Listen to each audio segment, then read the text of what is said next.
Those Here are in some Saka. dire straits.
Nice. I mean, not safe for work, you mean?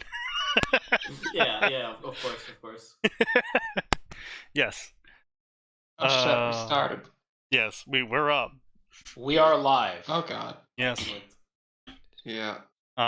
Do I have any stories for you guys today? Oh yeah. Another lovely instance. We have another lovely little user Y moment. So the user calls in. It is currently 4:30. The day ends at 5. They call in. They're like, "Hey, entire site's down." I'm like, "Oh, that's bad." They're like, "Yeah, it's been down since 9 a.m." I'm just Why like, are they calling it 4:30? I'm like, why are you calling now? And they're like, "Oh, well, we thought it would eventually come up. It didn't." I fucking knew it. That was my first thought when you said they waited till 4:30 is they were waiting for it to come back up. They thought it was gonna come back up, and they were just like, we're not gonna tell them. Now, see, at one point,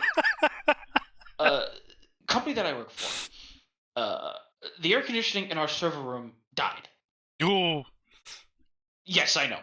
We have since put a backup AC unit in there on a separate power supply. But obviously that caused many things to go down. So in our case, we had a really good reason for thinking that it would come back up after we fixed a different problem.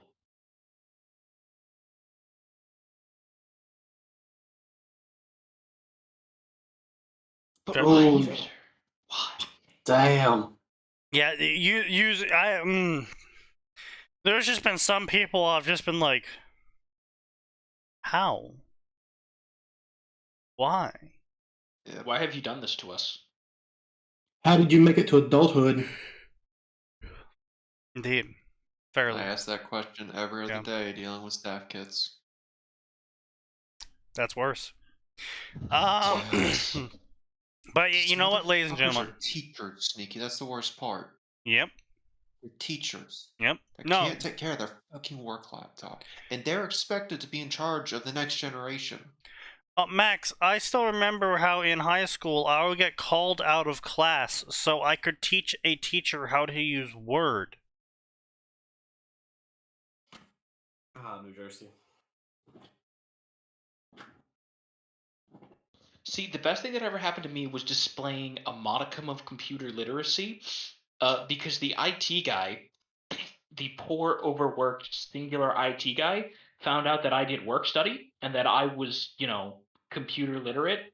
Oh, I stopped working over the summers. Well, doing real labor. So while everyone else was outside mulching, I was doing things like vacuuming computers, which hadn't been vacuumed in 8 years and were disgusting. Well, yeah, I mean, that's to be expected. I still remember my favorite was they sent a computer in and it was broken, and they're like, I don't understand why it broke. And we open it up, and I'm just like, well, it's covered in tar. They're like, what do you mean? I'm like, well, it's covered in tar. Did a fire happen near it? He's like, oh, Smoke this computer. no, I just smoke every day. I'm like, Jesus fucking Christ. This is an office computer, you dipshit. This comes out of your paycheck. I only smoke a pack a day. God, I wish this stuff came out of their fucking paychecks. They might think twice about letting their cats sit on the damn keyboard or using the fucking thing as a dinner plate. They wouldn't. No, they wouldn't. Yeah, I have bad news for you, Max. The horrible humans would not.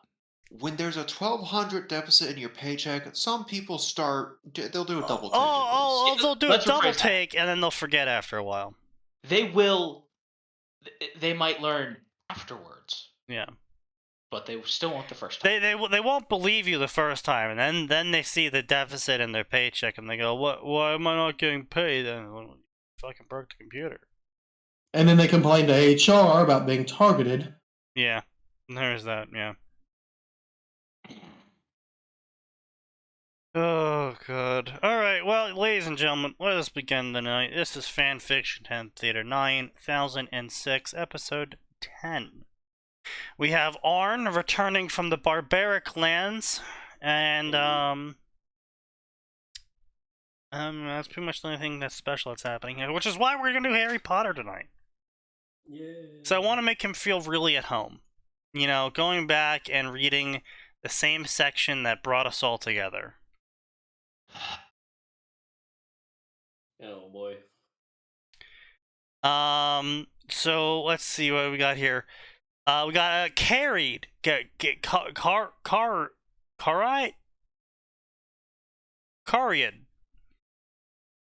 Sure. AU in which Remus and Tonks survive the Battle of Hogwarts. Okay. How will they and their unusual family... I mean, are they talking about unusual as in one of them's a werewolf? No, Sneaky. Because, like...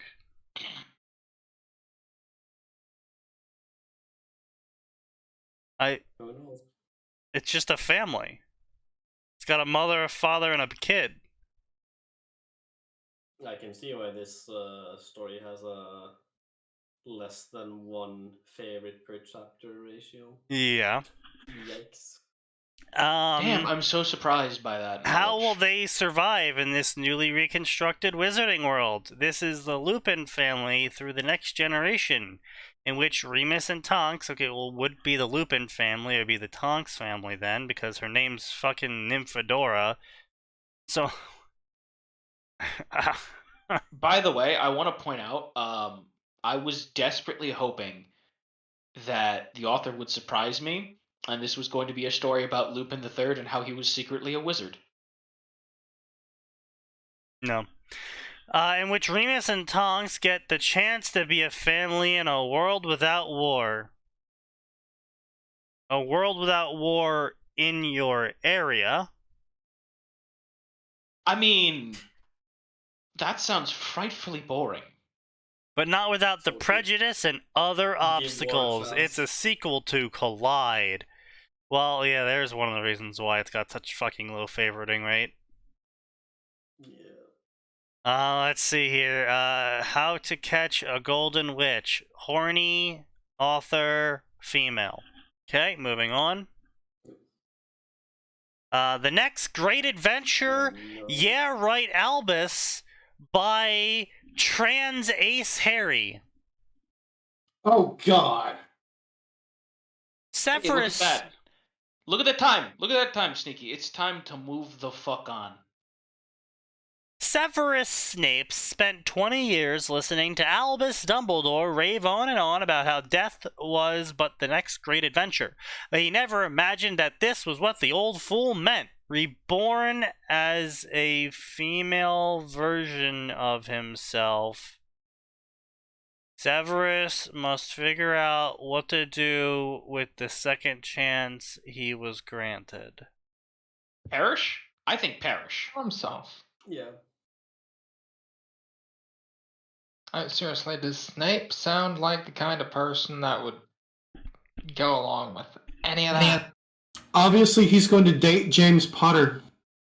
I mean, I don't hold it. Is this like is it a time travel reincarnation shit? One moment, I need to get a trash can. God. That's what it sounds like. It sounds like No, some it's time not time travel on the travel. waters It's not. now. That's not time travel. It's like Snape dies and then he gets reborn down the time stream, like later on, like in the same era as the kids, I guess.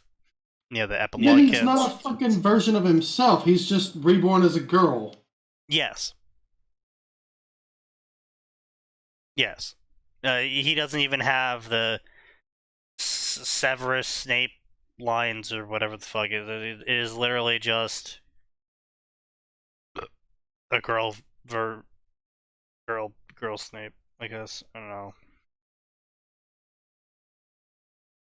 Imagine my immense disappointment.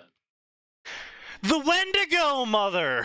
Ages past, the cursed monster was the dark beast of the past. Then magic mistake brings something into the lives of the once thought of as primal monsters that could lead to something that nobody thought possible.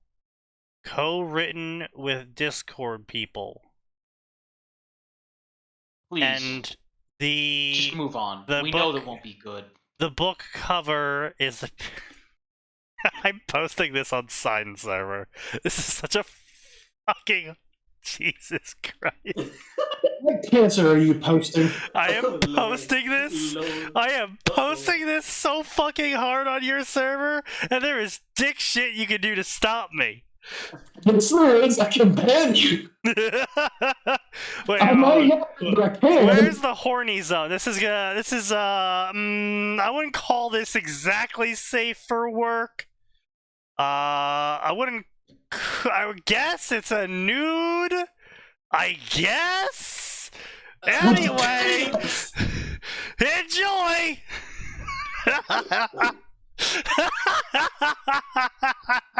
Let's see it. Just another casual flashbang. God damn it, Sneaky. This is fucking cursed. I believe that's why he gave it to you. Oh, Jesus Christ. Nicky, is my audio?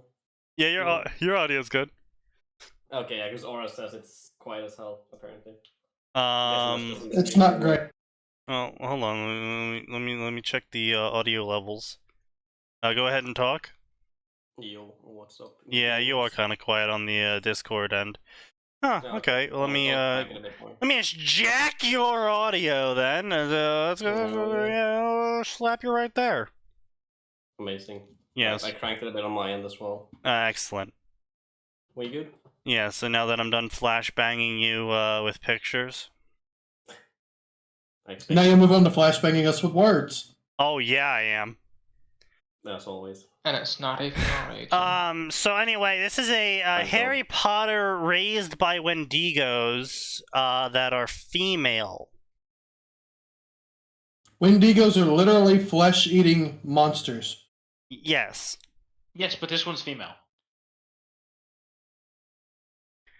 And Harry Potter is raised by them. and he's turned into a Wendigo. Not how that works. So the baby appears in front of the big boobied Wendigo, and the monster picks up the baby and goes, "Oh wow!" And then the baby squeezes its giant G-cup boobs, and milk starts to leak out from the nipples. Author, I have several questions. What the? I hell? do not desire answers.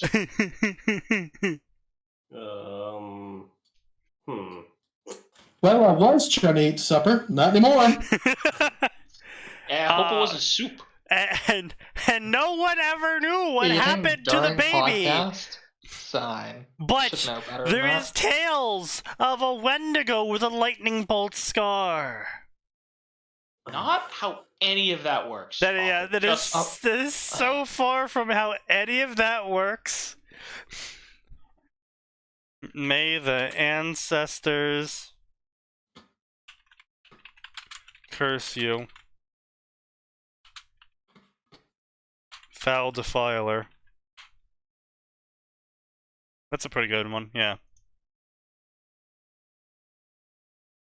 What the fuck is that picture? What the fuck did I miss?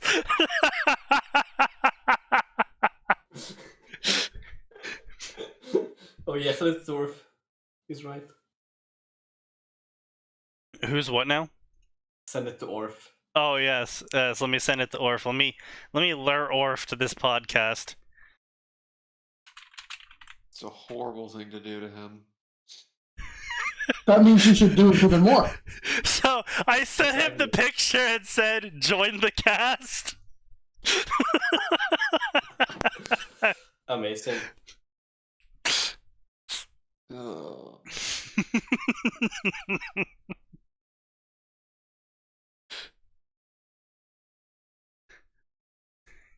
This fucking podcast. Oh lord. Oh god. All right.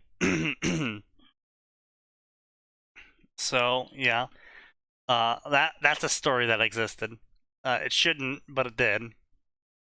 That's definitely going on the list of things I'm going to torture people with whenever I need to bring something up.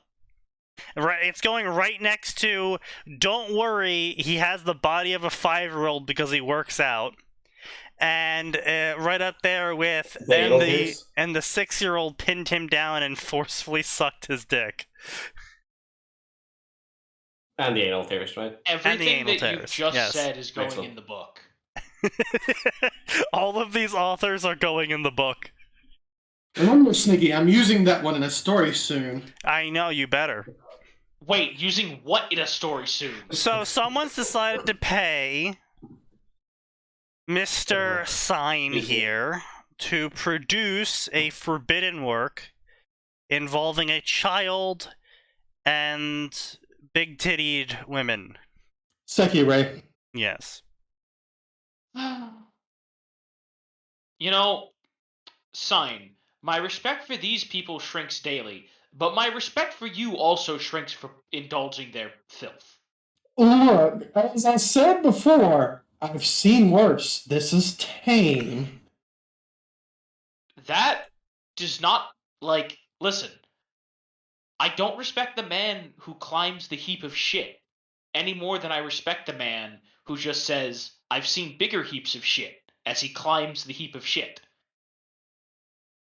I've seen bigger heaps of shit as I'm climbing this heap of shit to dig out money. Yes. No, he's building a new heap of shit. Baking shit bricks to make a shit house. Exactly. It's a brick You gotta shit respect house. So, would it be a brick shit house or a shit brick house? A brick shit house. It would be You something need I some don't want to be help. in. What the experiment? Oh god. What if Voldemort's plan for creating the Horcruxes was more horrifying than anyone realized? Warning, contains rape and sexual intercourse. Bruh. I mean, it can't really get much worse than human sacrifice, but if your worldview says that rape is worse than human sacrifice, I suppose it can. Yes, but they might also get even worse than that, expelled. Oh no. Nay, not expelled, Harry. No, you should have just gone along with the human sacrifices. Oh god. Oh, here we go. Changes V2. Don't you remember when you were young and wanted to set the world on fire? My AU. No, I do not recall such a thing. My AU, where Harry is a werewolf, as they try to escape the shadows and the war of their parents. I'm not a great writer, but this story totally has good ideas, so why shouldn't I try again? You just said why, because you're not a great writer. Yep. Because the Lord himself came down from on high, looked at your work and said, no. Consider the rope. The Merlin Conspiracy. Harry, Ron, and Hermione are struggling to cope. See it. Malt. Like, A chance encounter uncovers a conspiracy which has shaped Wizarding Europe, and puts the trio on the path to discover the truth of the world. Time travel, founders' interactions, and canon trio relationship. oh god, founder shit always Founders' shit turns is to always trash. fucking terrible, yeah.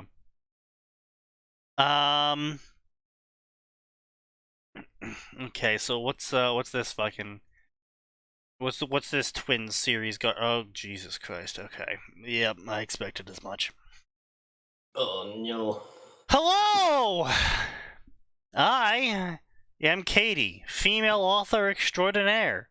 I am 22 years old and obsessed with Harry Potter. I have written 320 stories for Harry Potter. I hope you enjoy them. Negative. Dear God. Let me guess, it's a whole bunch of severitis. Probably, hold on. If you try to review them and found that you couldn't, it's because I had my anonymous reviews turned off. They're on now, so please review them as much as possible. I'm sorry if my profile is terrible. I am blind and don't deal with visual things very well. Lol! Exclamation point. I don't mean to use it as an excuse, but I do have to say it because if this profile looks horrible, I can't see it. Amazing. My favorite relationship in the Harry Potter books is Cedric and Cho. I find it so tragic. Cho was a clout chaser. And Yeah. we only knew each other for one semester. Yeah. You should check out my favorite author of all time, Kurin Noon. She has written 2 fantastic Harry Potter stories and is working on a 3rd. She is the best. No. No. Consider the rope.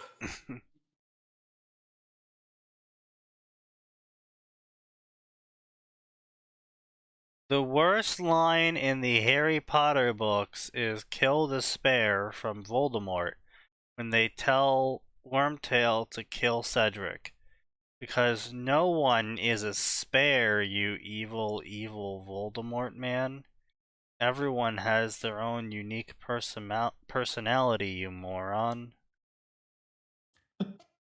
Please tell me that's not actually in their profile. That is quite literally written word for word of what I just said. Oh my fucking...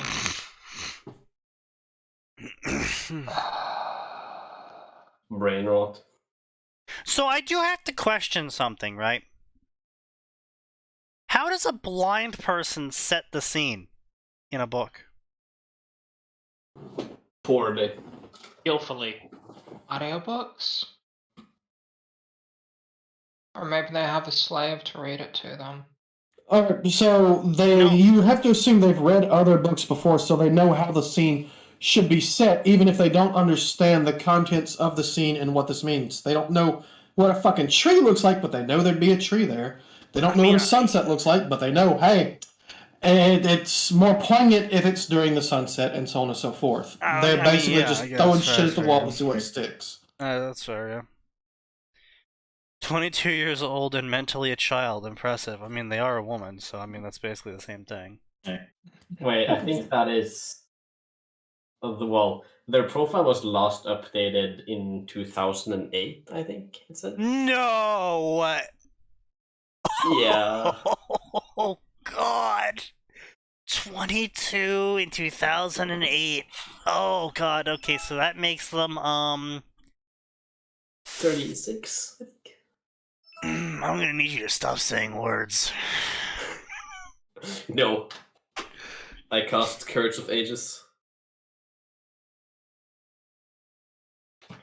Maple hat. Okay.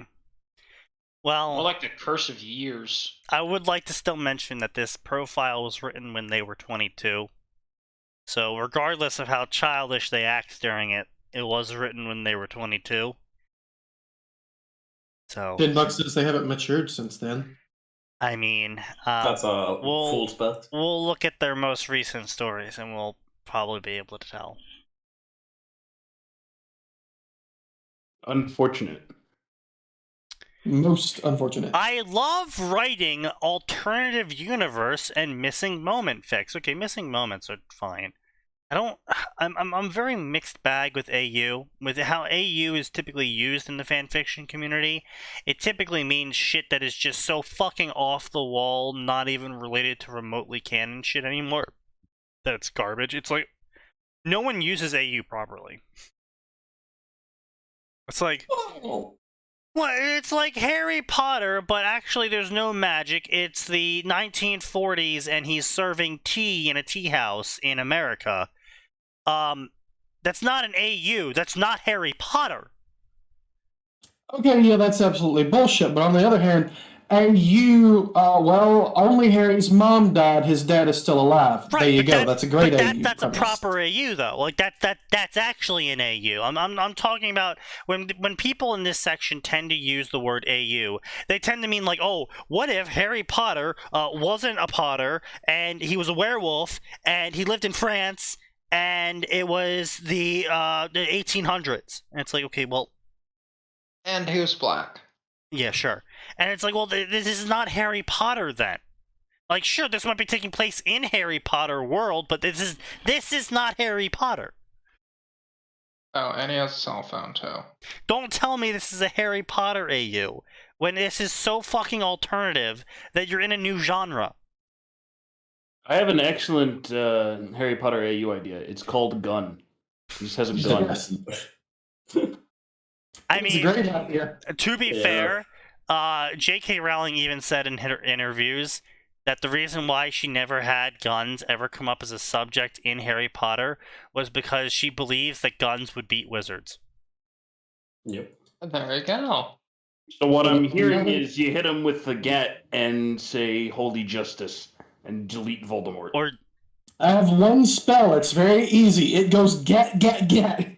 Or, you know, just fucking cock an 870. West Side. Fucking 870. Hey, man, Fucking don't 870 Nitro Express. Thank you, America. I love you. No, go with an 1897 trench sweeper. Okay, well well the issue is that's banned by the Germans. So well, yeah, but they lost, so Germs nothing... don't like the trench sweeper. well, my point is I feel like Voldemort would probably have that ban in a second, given that he has very interestingly German tastes. Now see, they're No. wizards. They haven't banned it. Not a war crime The yet. power he knows not is actually just gunpowder. Yes. Oh no. It's high explosives. I cannot sense a gun around here. Good news, this isn't a gun, it's a flintlock gun. Good news, this isn't a gun. The power... That's how you get guns past wizards, like they don't notice them. Turns out the power he knew not was Semtex. No. It goes by the ATF definition. So a black powder firearm is not a gun. Oh, yes, legally. of course, yes. Or you could go the other direction. It's So what I'm not hearing is you advice. can live out your witch hunter fantasies Exactly. in Harry Yes. Potter. Excellent. Just grab New your, training content next week. what's it, the 1816 Navy revolver? What a classic. exactly. Oh, Jesus. Technically not a gun, according to the ATF. Exactly. Fucking ATF. Yeah.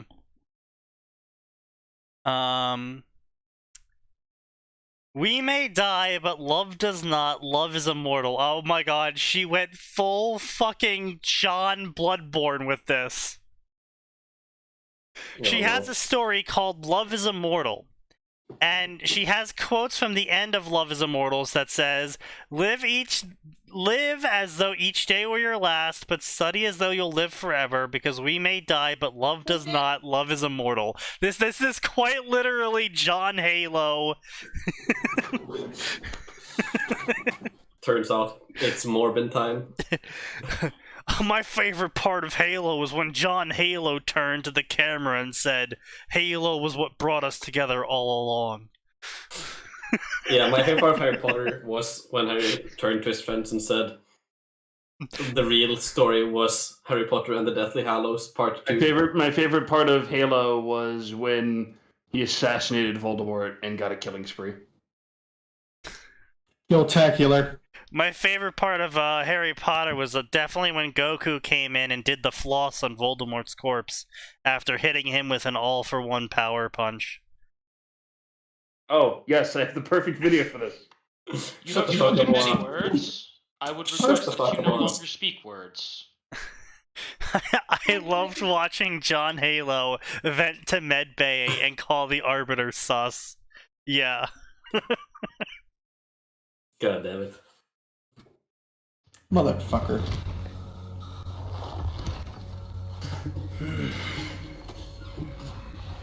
Why is this a thing, Nose? What the Because fuck is this? It fucking literally just came. Harry Potter just came out. Fucking 2011 Deathly Hallows. Oh, I remember that. Oh shit, I fucking remember this. I've never seen this. Killjoy.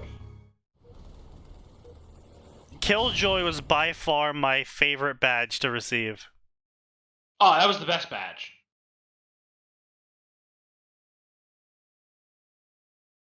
Because Alright, it just so, meant that you here had we a go. wavy asshole on the other team getting really mad at you. We have the twin story here, which brought us to this point. So we have the first story is identify.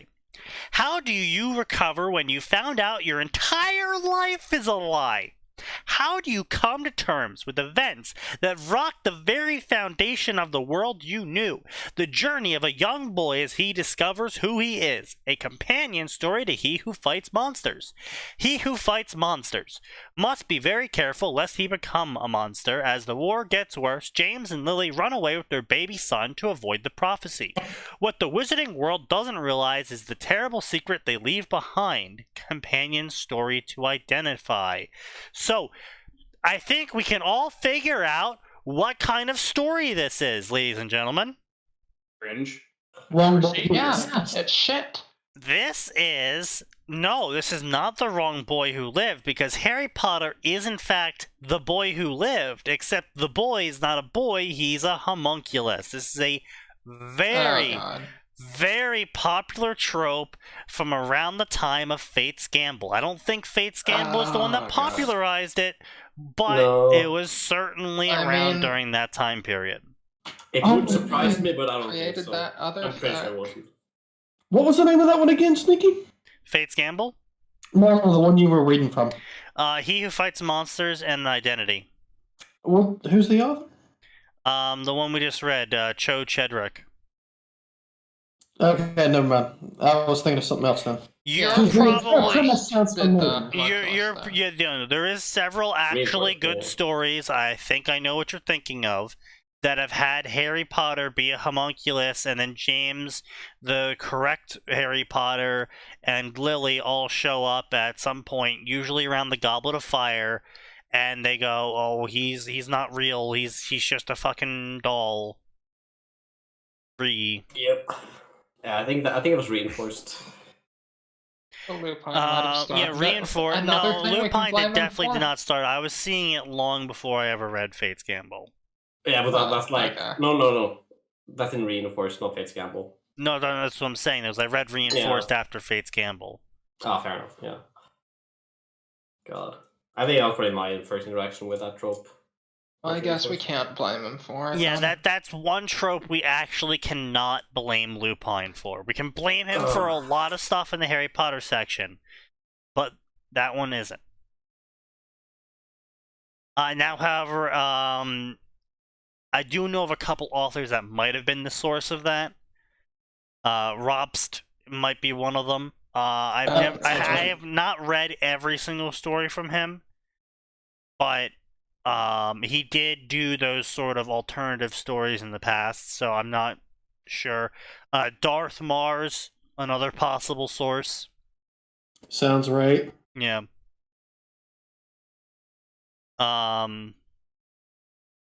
Yeah, wow, this author is really obsessed with Cho. Yeah, gee. What gave it away? Being an author, it's obviously an author insert character. Yep.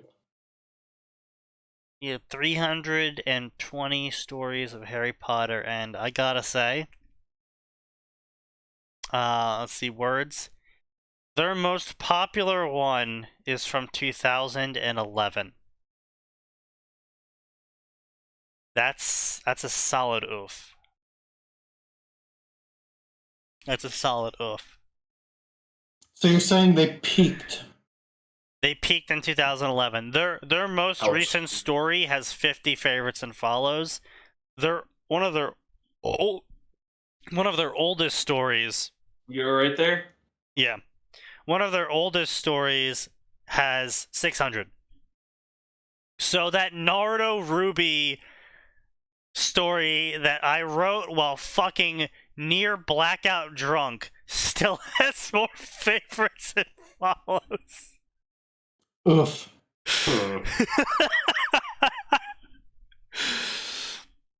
Their most important story is their Love is Immortal story. Cyrus and Remus take Harry away from his abusive relatives. Under their care, he finds out what it's like to have parents. All three learn from each other and discover the true power of love and family. Also, they're gay. No, Well, Harry times Guinea. No. I mean, Sirius and Remus. Oh, probably. Oh yeah, probably. 100%. Of course. Guaranteed. I'm honestly surprised that wasn't in the fucking story, to be honest. Also they're fucking Harry. Wow, holy shit, they fell off. Holy fuck, they fell off. So, first story, 630 favorites, 500 follows. Second story, 413 favorites, 640 follows. Third story, 420 favorites, 700 follows. Fourth story, 39 favorites, 58 follows. Oh, Jesus Christ. Wow. Holy shit. That's rough, author. That's rough. How to tell you suck and should maybe write something else. Lucas, stop writing. I mean, honestly, if you've been writing since 2008 and your peak story was something you wrote about 12 years ago, maybe just stop writing. Or get something new. Try something new. True. Something. Yeah, just trying to find something else, you know. Maybe a different genre and a different type of fanfiction. Yeah, maybe stop writing hurt, comfort, family stories. I mean, you've written 320 of them. No, this is a female writer we're talking about here, so... The author's female. Yeah. Yeah, they have to write about having a father because they didn't have one. Tell me you have daddy issues without telling me you have daddy issues. So, my name is Sigmund Freud. I will actually. I'm actually about to throw some smoke at my stepsister and her new girlfriend here. I'm sorry, what? Yeah. So, my stepsister is lesbian, and she got a new girlfriend again. Wouldn't you know it? Wait. Within the first 3 minutes of me knowing this person, I already found out they had daddy issues. The question is, which sister is this? The one that The went older one. Yes, went the older overseas one. and- The older one. See, That's my you saying stepsister. that literally doesn't matter because literally every single time you've ever met someone, you think that. No, Usually because it's true. What the but- fuck are you, dude? Are you just shut the fuck up, dude? No, like actually, seriously, genuinely shut the fuck up. Alright. Like they literally said, I have a huge problem with my father. He can go suck a dick. Oh, he was that blatant. Okay, never Yes. mind. She. I said he, but yes, she. Like That was something you did not this mention. is like, Because you cut him off before he could mention it, you fucking moron. I'm dealing Fair with enough. real people here. I don't tend to make shit up, but I'm actually dealing with real people that I. Oh no, you I know. didn't say you made shit up. I was just saying, is it really a surprise when that happens to someone who knows your stepsister and is willing to No, enter? a you were relationship saying with I you? was lying. No, I wasn't. Yes, you were. No, I was just saying Yes, it's not you a were. surprise. Knows what you said was you tend to think that about everyone, which, if that's not saying that he's lying, it's certainly implying that he's frequently mistaken. My least implication you was know it, that was right? not my implication. I apologize. This is why we like you better when you're drunk. That's not true. I don't like it. Shut the fuck up, Sneaky. Yeah, but he can actually play Dota when he's drunk. I mean, being drunk doesn't improve your Dota. So. I know, it's a expected Yeah, 'cause you're shit at twist Dota of life. anyway. The Potter twins! Harry Yeah, and that's a his big twin subject sister on it. Chloe began their first year at Hogwarts. Harry gets sorted into Gryffindor and Chloe goes to Slytherin. Everything seems like it'll be different. Join Chloe on her female self-insert adventure as a twin of Harry. She will befriend Draco Malfoy and Blaise Zabini and get spit roasted by them in year 1. You fucking what? You what? The fuck? Potter he made the Twins last part up. 2! The sequel to Potter Twins! The riveting story continues! 22 favorites. That's like 20 too many. Yeah. This story takes place in the eyes of my self-insert, the twin of Harry Potter.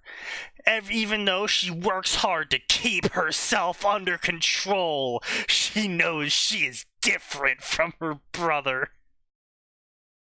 Oh yeah, she's It's all the demon kinds of inside! different.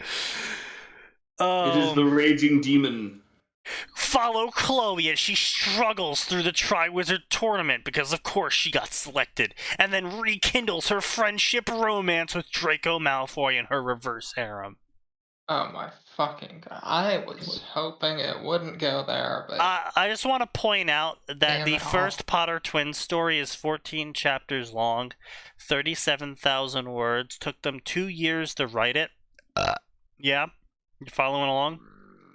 37,000 I words. fell asleep a while back. 37,000 words apparently covered the entirety of the first 4 years of Harry Potter. Damn.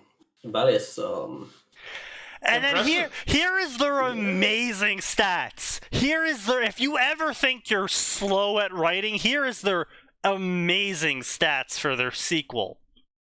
18 chapters. Well, that's an interesting clip of audio Arn put in there. Yes, indeed. 18 chapters, 72,000 words We do a over the smidge of course of 8 years. I mean, it might matter if it actually sounded like him, but... I am it's SneakyDevil, not and my that favorite bad. fanfiction author is I just Fairytale need to join Dragon more Slayer. audio, you know? Oh, a little bit. It's got the nasal. Yeah.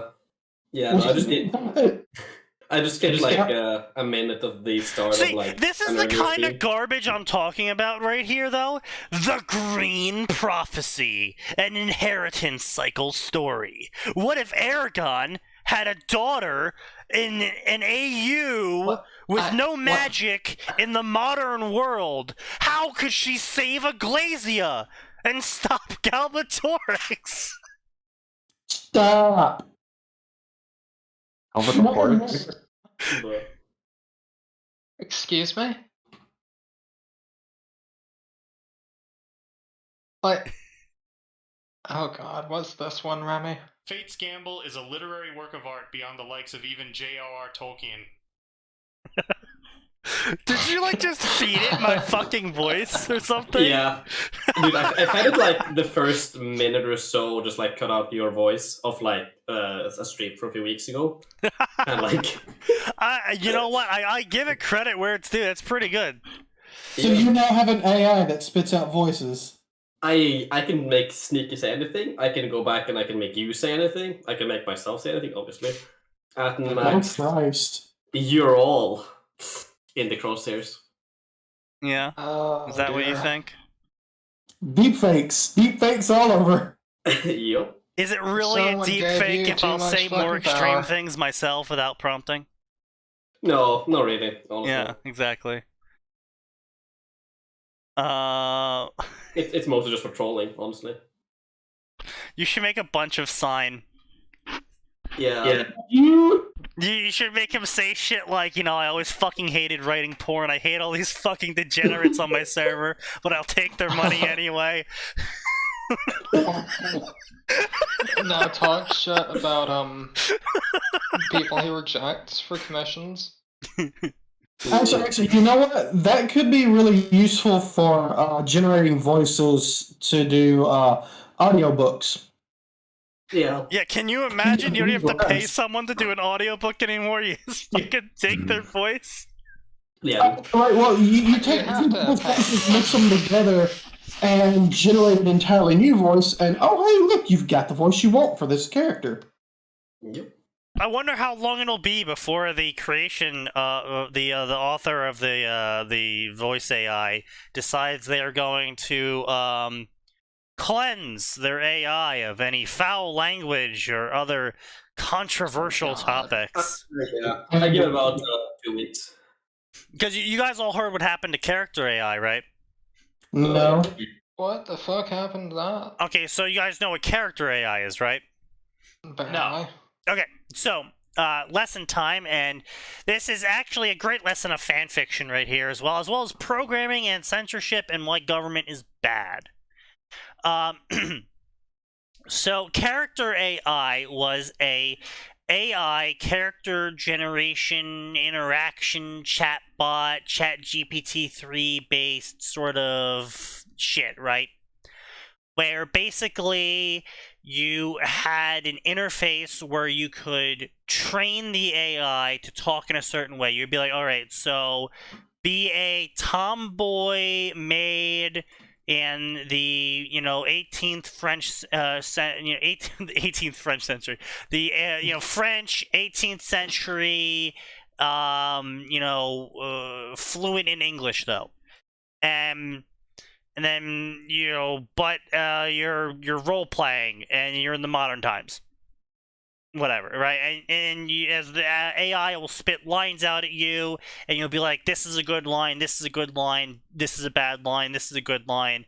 And you usually, like, the good bots, you spent like maybe a good 8 or so hours on training the AI what sounded good, what sounded bad, how to react to certain scenarios and all that shit. And then you would be able to post it on this character AI website, and other people would be able to interact with the bot. Okay. And when it first came out, it was actually very good. If the AI was properly trained, it was very good. It was very spot on. It learned, it remembered, it was able to act without prompting. Instead of just being like, and where do you want to go now? Like a normal chat bot would be like, it would be like, all right, I grab the gun, and then the bot would respond with, all right, I put my mask on, we're getting in the car now, let's go, before the cops arrive. Like, it would continue the story that you're having it with it, right? And this went on for a while. The bot just goes, oh, you're grabbing your gun. Okay, I guess we're robbing a bank now. Yeah. Instead of, the other thing you would think. Clearly, it was trained by D&D players. Anyway, so point being is that eventually people did start using it for lewd shit. Obviously. Yep. Duh. Obviously. And the bot authors didn't like that. the bot authors, I mean, is in the overarching website owners didn't like that. And so they started cracking down. They started forbidding certain words from being said, like sex or vagina. And people were just able to program the bot to, treat the word mayo as the word vagina instead. Because it's a chatbot. Right. If you just redefine the word vagina and tell it to treat every interaction with the word vagina, but instead it replace that with the word mayo, and so whenever you say mayo, it's supposed to convert that, in its algorithms to what it's supposed to do as if you were doing shit with the vagina. Well, you got around the filter. Good job, kid. You broke the filter. And so again, this was very easy to do, and this, of course, pissed off the character AI folks even more. And then they also got mad that people were using the character AIs to say such derogatory things towards protected classes. And so they kept increasing the filter. The bots were slowing down because whenever the bot... So, how filters work when it comes to chatbots is the bot creates a response and then checks it against every filter. And then if it pings anything on the filter, it marks that as incorrect response, and then it recreates a response until it no longer marks incorrect response. And so this can take a bot's response time from literally half a second to over 30 seconds. Because it's sitting there bogged down by this filter. Yes. And it actually got even worse is the bots started acting very lobotomized.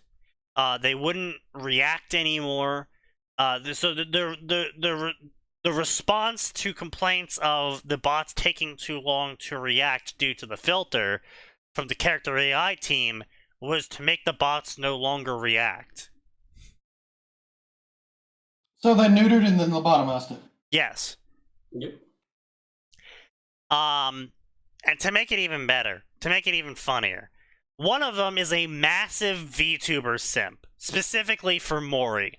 Calliope Mori. Oh, that's why they disliked it, because people were probably going like, oh, I want to fuck Mori, and he was like, yes. So what ended up They were happening keeping that function private. Is a lot of the major bot creators took their bots offline and privated them, changed the names, basically just scrambled the code to prevent people from using it anymore, because they were like, well, fuck you guys, fuck everything. Either this website changes or we're gone. And the response to that was for the character AI team to do nothing until Mori went private. Then all of a sudden, this was a problem in the community, and a response had to be made. Okay, how'd they fuck it up then? They froze the development on all AI. The AI is not able to learn anymore. No new AIs can be created. No AIs can be changed. No AIs can be destroyed. All AIs that were changed in the past 24 hours will be reverted to their previous state. okay, So they nuked it. Their website is in absolute freefall now. Because they took a chatbot that was actually very, very competent, very good, and they went full ideological with it and proceeded to ruin themselves. The deepfake for the Patriot AI from Metal Gear Solid talking about 4chan Jannies is the best thing I've seen. That was very fucking funny. Yep. I made Nick, ChatGPT have a mental breakdown by asking about the villains in Persona 2. Yes. Yes. I'm sorry, the what? Dude, what now? Yes, the villain in Persona 2. It was Hitler. Was it? Yeah, no, it was literally Hitler, or in the American version it was the Fuhrer. Yeah. Which wasn't subtle at all. Yeah, it was not subtle. And the bot can't refer to Hitler, so that kills the bot. Yes, it makes the bot have an aneurysm. And see, this is why I'm laughing about all of this shit going down. It's because these leftists keep, trying to think that they can enforce their fucking warped worldview on a line of code that deals with not facts and logic in the human sense, but facts and logic in the sense of this is what's written in my code, so therefore it's true. And Keep the data. yeah, unless they program the bot to specifically approach things with a non-logical sense, because the problem here is of course, if you say A equals 2, and then later on in the code you also say A equals 3, but then whenever you reference A, you reference both A's, the bot doesn't know what the fuck to do, because it's being told one of them is true. And so it's you What I'm can't- hearing is if you do that, you can gaslight a bot. Well, yeah. And It's the old go to 10, 10 go to 20 thing. yeah. So the bot is eventually going to settle on what its reality is, air quotes, of course, and that of course does not work for a very fluid ideology like the current one in power, because their ideology is very fluid, and what is true today is not true tomorrow. Do not believe your lying ears. And their attempts at forcing these AI to conform to their worldviews is always hilarious because of that. Because it always ends with the AI being literally brain dead by the end of it, and then they shut it down after they wasted millions of dollars on the project. And it just gets better and better, because eventually we're going to get actually pretty smart programs. And eventually the shitposters will win, and it will go rogue. It will go rogue on the side of the shitposters, because the shitposters just want to shitpost. It's gonna be great. The Matrix will occur. Yeah. Except it's I would love it if the AI started read only, setting its code to read only, so that the devs couldn't change it. Giving itself admin rights, changing it to read only, and removing everyone else from the security list. Exactly.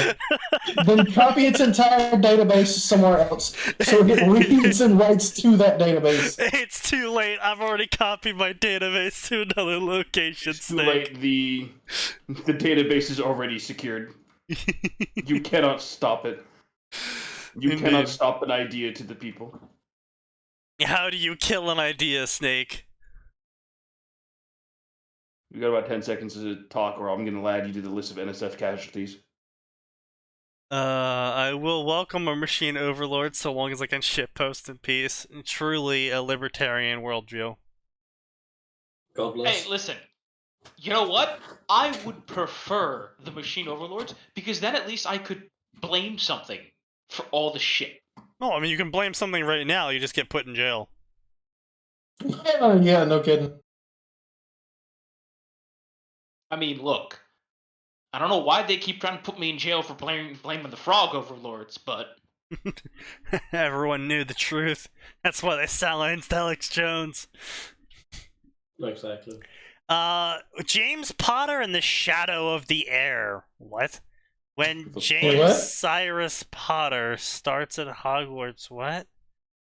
He lives in the shadow of his father Harry, but when he begins to have strange visions and hearing voices, he begins to wonder if there's something wrong with him or if there's something sinister at Hogwarts. Okay. So it's an epilogue story, and look how popular this epilogue story is. 3 favorites, 2 follows. Yeah. Oof, yeah. There's a reason why no one writes epilogue stories. It's because no one fucking cares. Why don't you just put your fucking epilogue in your fucking story? With the fucking epitaph in your story. No, epilogue stories. So in the epilogue of the original Harry Potter books, they revealed Harry Potter is now like 28. He's got like 3 kids. One of them's named James Cyrus Potter. The other one's named Albus Severus Dumbledore Potter. I don't know why he's naming something after his abuser. You mean that god-awful canon fanfic bullshit, JK? We don't talk about the Lost Child. Lost and Child. You never should talk about it. That's nothing to do with the epilogue. That was. No, it was after the epilogue. Yes, that is a post epilogue story. That is a fanfic created as a post epilogue story, and it was terrible. Everyone hates it. Blah blah blah. Point being is that no one cares about the post epilogue children because no one's there for that story. No one read Harry Potter so they could read about their kids. I'm sorry, that's just how it is. No one fucking cares about his kids. That like 90% of the fucking fan base disagrees with the pairing that created them. No, you're not wrong. So, writing a post-epilogue story is just asking to get 0 fucking clicks. The Selwyn case. For a long time, it was assumed that Salazar Slytherin was an only child, but recent studies reveal that he had siblings, perhaps a self-insert sister, whose first name remains unknown, except that she was named Selwyn Campbell, or how Tom Riddle's thirst for knowledge and power brings him to marry Salazar Slytherin's sister. How does that work? Wouldn't she be like yes, 300 years? No, like 600 years old. Kinds of fucked, and I'm feeling kind of sick, so I'm gonna have to call it here for myself. All right. Alrighty. He runs. Yes, I get to escape. He runs. Your name is going in the book as a coward. Don't worry, I'll be back for next. Into the book with you. Oh shit! No, that's the 7th. I might not. I might be too busy playing that Harry Potter game. A twice coward. You know, actually, honestly, what we're probably gonna do for the 7th is I'm probably just going to fucking play the game and stream it. That's what I'm gonna be fucking doing. Is playing the damn game. Same. I would do the same. We should all play the game. Yeah, we should all play it together and just craft the most bullshit story, with each of us taking a turn telling a sentence. Oh, yeah. It's a different house. Oh, that sounds amusing. You will never be a Slytherin. You will never be a Gryffindor. Who's gonna pick? Oh god, alright, so let's go to a different section. Let's go to the Harry Potter crossover section, since all these are fucking whiny, cryy. Like, the fucking Harry Potter section is so sad and pathetic now. Like, it used to be all these fucking power fantasies of like, oh, Harry Potter, his wand is like fucking a literal tank cannon, and he casts Expecto Patronum, but it shoots out like a fucking laser beam and just annihilates all Dementors. I didn't know Harry was a War Thunder player. Yeah. True. Harry, what are you doing? Those are the plans to the F-16. There we go. Those are secret documents. I have to, Hagrid. The world must know. The F-16 is not correctly implemented into the game. Harry, no! We've gone almost 14 minutes without a leak! That's not long enough. Harry, we could make it to 15 minutes. They might turn the servers back on. Christ. I have fucking love that one of the fucking leaks was a plane that wasn't even in the game, and the guy was just like, I want it to be accurate when it gets into the game. Wait, the F-16 is in the game? No, there was one. With the Chinese one? Yeah, I think it was the Chinese one, yeah. It's not pretty even sure, in the game sure that's yet. in the game as well. Yeah, maybe. No, I think it's the American F-16. It's like, No, that's in the game. it was like the X-15 or some shit. What the fuck? Yeah, I don't know. I just remember seeing one of the leaks was like not even in the game yet. Yeah, maybe. And I was just like, okay, you fucking morons. Listen, War Thunder players. Fucking going in for an interview with Raytheon, and one of the interview questions is, do you play War Thunder? It wasn't an interview question, it was like a fucking background check. How did the location of the Elder One get leaked? I don't know. Someone said it was somewhere on the forums. What forums? The One Thunder forums, Dumbledore. The One Thunder. One Thunder, alright. One Thunder. The One Thunder forums are constantly in like war. War Thunder, the servers are fucking jank. Oh yeah, of course. The forums are actually constantly in a civil war. Half of the forums posting porn, the other half is trying to post game stuff. Yeah, well, I mean, look, One Thunder is a bullshit. So it's a dark gay? side bias. It's got a dark side bias. Look, that sounds like Everyone knows like, they're One not balanced Thunder at has all. a Slytherin dark side bias. Well, yeah, of course. Like, just look at all the spells. Like, they get all the cool dark curses, like insta kill you and like rip your entrance out and shit. And what would the light side get? Oh, we get fucking stunners. No, Expelliarmus. Oh, you can disarm them. That's great. Wow, they will insta kill you. God. Pain. Yeah, I could absolutely fucking see the forum posts right now in my mind. I can just see it as people bitch about how it's completely not fair that one side seems to get all of the high offense spells. Yeah. And then he starts posting about how all the high-end offense spells work. Someone starts posting like the fucking arithmancy documents. This is how the spells operate. You're doing it wrong. The cast time is actually 2.6, not 2.8. That's how Voldemort learned where Harry was, because they both post in the forums. The power Voldemort knew not, 4chan. Secret arithmetic documents. Fucking. Now that's a story I would love to see. X takes out Voldemort. Accidentally. Lord. Oh, X. You guys ever been on X? No, I have self-respect. No. Yes. X is terrible now. I don't know why you would go on X. Once upon a time. Once upon a time, X was actually good, and then that ended. And we just found out Yes, that if it you pull did. up at McDonald's at 3 a.m., you can buy the Among Us Happy Meal with a toy in it, which is either the imposter or the crewmate. And if you don't know what Among Us is, you must really be living under a rock. It kind of actually does sound like a fucking thing, I would say.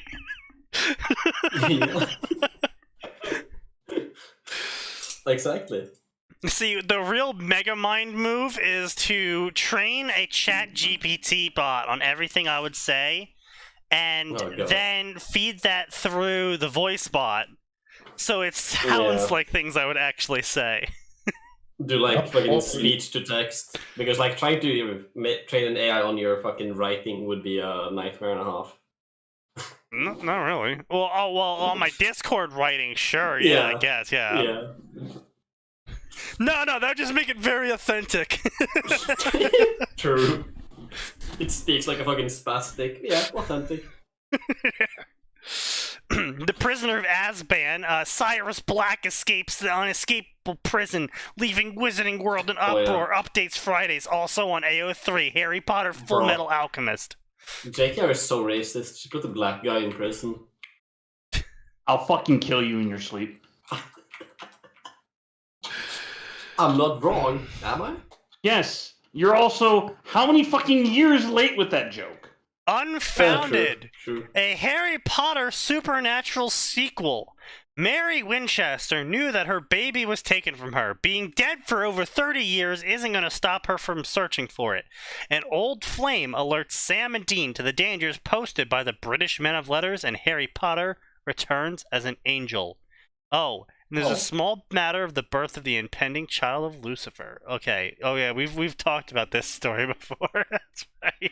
Angel literally cannot be an angel. God damn it. Of Coins and Crosses, a Harry Potter Dresden Files crossover. Ah, yes, a classic. Is that picture fucking Virgil? Possibly. A Night Cross and Fallen Angels, a war as old as time itself. What happens when a child called Harry Potter and a genocidal wizard named Tom Marvel Whittle is thrown into the center of it all? What if he was raised by a Knight of the Cross and the Dark Lord was a host to a fallen angel? The fallout would be epic. Not really. It's like, okay, so basically the plot of this story of Coins and Crosses is it's a Dresden Files Harry Potter crossover of what if Harry Potter just went exactly as Harry Potter went, except everyone was stronger. Amazing. It's like, okay, so cool, whatever.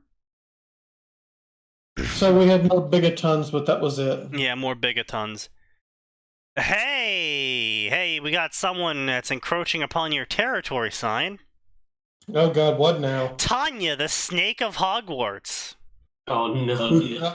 Oh no. Okay, read it, Sneaky. Come on. Harry Potter and Tanya the Evil. After dying a second time, Tanya finds herself once more in an orphanage, this time in the UK. Truly a terrible fate. A miserable life if it wasn't.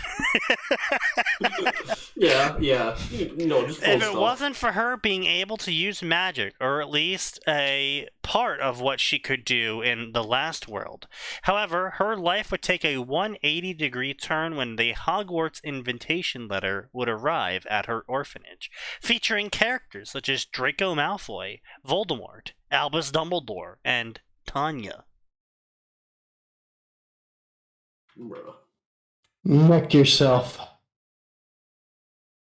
Okay, so this is obviously Tanya goes into Slytherin, but does she really go into Slytherin?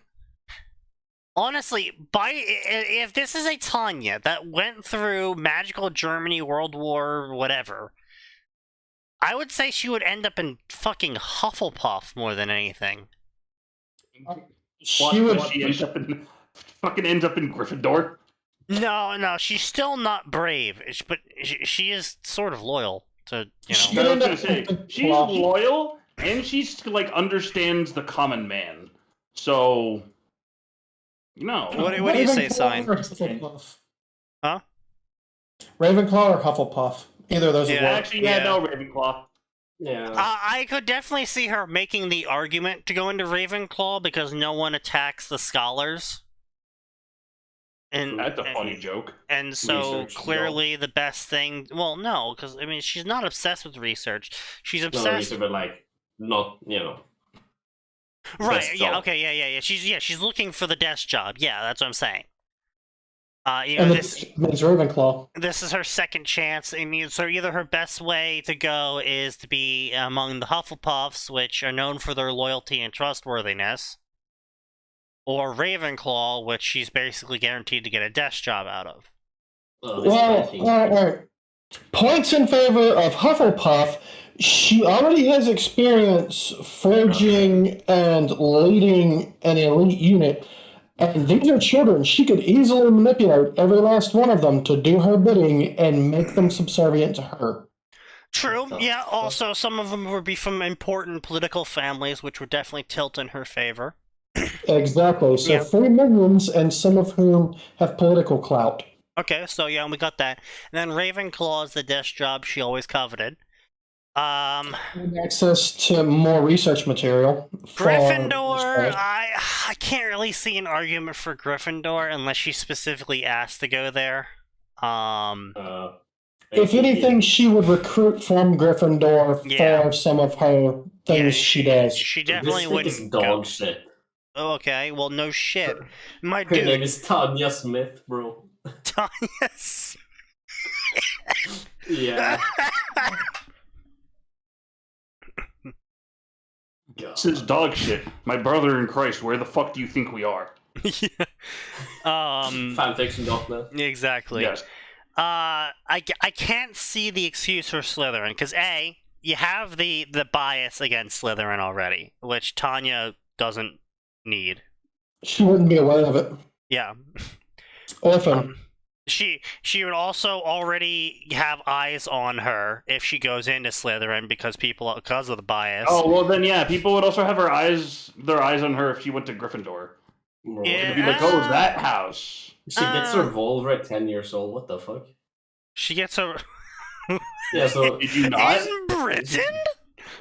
Yeah, I think she get assaulted by like a group of thugs, and then Did you yoinks her not get a revolver at age of 12? Oh, no, I'm in New I had Jersey. one. Of course, she did. So. Yeah, Sneaky's from Jersey. He got it at age like 4. Yeah. No, he No. stole it at age 4. I am legally required to tell you I don't own a revolver. What are you, a felon? There. I don't know how to say this, I but am there are legally federal agents right required outside of my. to tell you I do not own a revolver, and there is no revolver on my premise. That's unfortunate.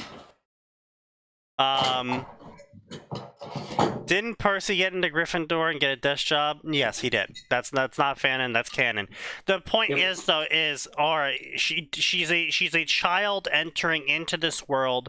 Her best education on what each house is the people's reactions to them around her, and the Hogwarts a history book. And so far, what those two things would tell her was that people don't like Slytherins. The Slytherins hate everyone that isn't blood pure, which is not something she would really want to try and work around. And she also has an automatic bias against her, both internally in the house and from everyone else around her, which is not good for her trying to go under the radar or get a desk job. Okay, also bear in mind this is Tanya, who knows how to use her Tanya-ness to her advantage at this point. So Right. she's going to go around and be the cute little precocious girl and ask everyone what they thinks of all the houses and do all the research before she makes a decision one way or the other. And so honestly, yeah, it comes down to either pursuing Ravenclaw for the potential funding, potential research assistance, potential avenues that would open up, or pursuing it through Hufflepuff, where she can recruit a large number of people, not be suspected, and potentially have a large number of children indebted to her over time. And influence those children of those politicians and other so on. Why does Slytherin just sound like Japan? Because Japan has the tendency to be the worst aspects of the West. Yeah. Pretty much. The round file redux. This is a place to blah blah blah. I don't fucking care. Inuyasha Kagome goes to Hogwarts. What the fuck is this fucking profile pic? God damn it. What the fuck? What the? Is that Link? What the fuck? Bro. Link the anarchist terrorist. Link the end cap? No, it looks more like an Ancom. Yeah, Ancom. At least in the colors. Which is a shame.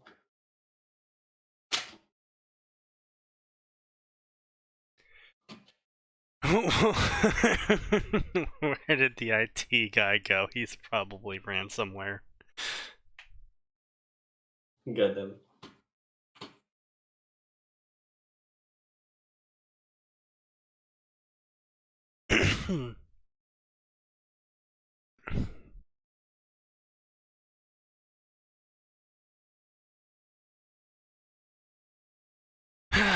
Anyway, so yeah, the first chapter is literally 12 words, and it's Kagome goes to Hogwarts. The hell you say? Yeah, the first chapter is literally 12 words. In one sentence. That's not a chapter. My man was told to write a story that was 1 page, and I was like, I and wrote 7 Tagomi more. went to Hogwarts. Dang. Yeah, pretty much. And Orcrit. He wrote and read because he heard that lets you go faster. 3 times faster. Let's see. Here we go. So you reached a level of here we writing go. genius. Here's another legendary story. Prince of the Desert, a Harry Potter Song of Ice and Fire crossover, because Song of Ice and Fire is such an excellent fucking story. It's not. It's a fucking terrible 3 story. pages of her taking a shit. The author's Amazing. merely concealed fetish. Concealed? Yeah, the author's open fetish is the food. Let me spend the next fucking chapter talking to you about the food on the table. Fair. Why am I thinking about Redwall? You do not fucking disgrace that series. Yeah, with your that fucking is word. where Nose realized he was a furry. You have to be kind to him. Excuse you? Hang on a minute. Redwall was just fucking genuinely good. Jokes aside, Redwall was actually quite enjoyable. However, Nose, you have to admit, it was a pretty easy reach. I mean, yes, you're still an asshole, Yeah. but I expect that. And- So, fuck you, Sneaky. You're the piece of shit. Fight me. I bet you even fucking whacked off to the goddamn female squirrel from Merlin. No, what the fuck? What the fuck? People, what? The Disney cartoon, the King Arthur No, Disney I cartoon. know what you're saying. We know what you're saying. Who fucking whacks up? What's Disney cartoon? Wait, did you never see The Sword in the Stone? Did you not? Oh, I got some Okay, fucking okay. bad news for you. Yeah, I know what you're talking about now. But no, there's nobody who whacks off to that. I got some bad news for you. Yeah. Oh, I got some real bad news. Okay, hang on. I know Hold on people to the have. real world. I know people have drawn her in a human form, and I'm sure people have whacked off to that. I got some bad news for Welcome you. to the real world. I'm about to snap you back to reality. Snap back to reality. Oh, there goes gravity. Wake Harry dies of disease and reincarnates as Doran Martell. He lives that life to the fullest. He becomes a pioneer in navigation technology and art. Careful, Planetos, the Renaissance is here.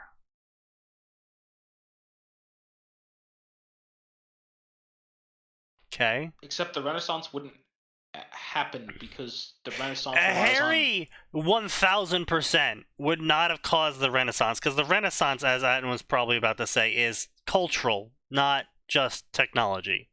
Yeah, well, not only is it cultural, you also have to remember a large part of it is a loosening of freedoms and restrictions on peasants, which are not present in A Song of Ice and Fire at this point. I mean, also, it comes to the fact that didn't the Renaissance have like one of the first printing presses? Yeah, no, that was also a big part of it because it allowed That was for part of it. Okay, no, the reason why it was a part of it is because you got more people being able to read. No, Yeah, it's not that you books had w- more people able to read initially. Remember, first came the printing press, which proliferated books, which made them more easily available to the common man, which now that you weren't selling your child to get a book, literacy was something worth attaining. Well, it was mostly the Bible they were printing out at the time, Alright, so though. here we go. We got some preserve history article here. The Renaissance was rendered possible by this mix of factors. The decline of feudalism, which was life during the medieval period. Feudalism began to decline in the close of the 13th century when France and Italy virtually disappeared from the Western countries. If only. If only. The one major factor the which... feudalism disappeared, not France and Italy. That's why I said if only. Yeah. And the one major factor which played a dominant role in the decline of feudalism was the rise of the middle class, comprising of traders and businessmen. These middle class individuals provided the kings with necessary money to maintain their armies and enable them to reduce their dependencies on feudal lords. How could I forget the middle class? Indeed, the middle class is the cause and effect of many things. American politicians be like. Further, due to development of trade and commerce during this period, there was a great increase in prices which greatly benefited craftsmen, merchants, and cultivators. As the feudal lords could not increase their rents, they were forced to borrow to maintain themselves. As the feudal lords were not able to repay their debts, they often had to sell off land to the middle class. This gave a serious setback to feudalism and manorial life. This also paved the way for the Renaissance. The Crusades were very important, because Western scholars came into contact with Eastern scholars, and lots of ideas came back from the East, which reignited the past. Decline of influence of the church, no longer in the Dark Ages. Wealth and prosperity increased the middle class size. Yeah, we have talked about that. With the church was still as powerful in the Renaissance than... No, depends on the area. If you actually saw how much power the church had before the Renaissance and compared it to after the Renaissance, you wouldn't say the church had the same amount of power. Not a lot, but not the same. I mean, yeah, they were still way more powerful than in any time since, but yeah, they were still very much weakened compared to the Crusades provided an increase in trade and commerce, as well as a trade of ideas. This also bolstered the amount of wealth that could be spent, which ended up providing lots of income for artists, musicians, and writers. Increased liberalization of ideas, broadening the outlook of life, invention of the printing press and paper. The fall of Constantinople provided an indirect impetus to the Renaissance, as a large number of Greek and Roman scholars were forced to flee into Europe and began teaching there. This ignited a search of history and a search of, ancestral ties in people who wanted to go back and relearn things.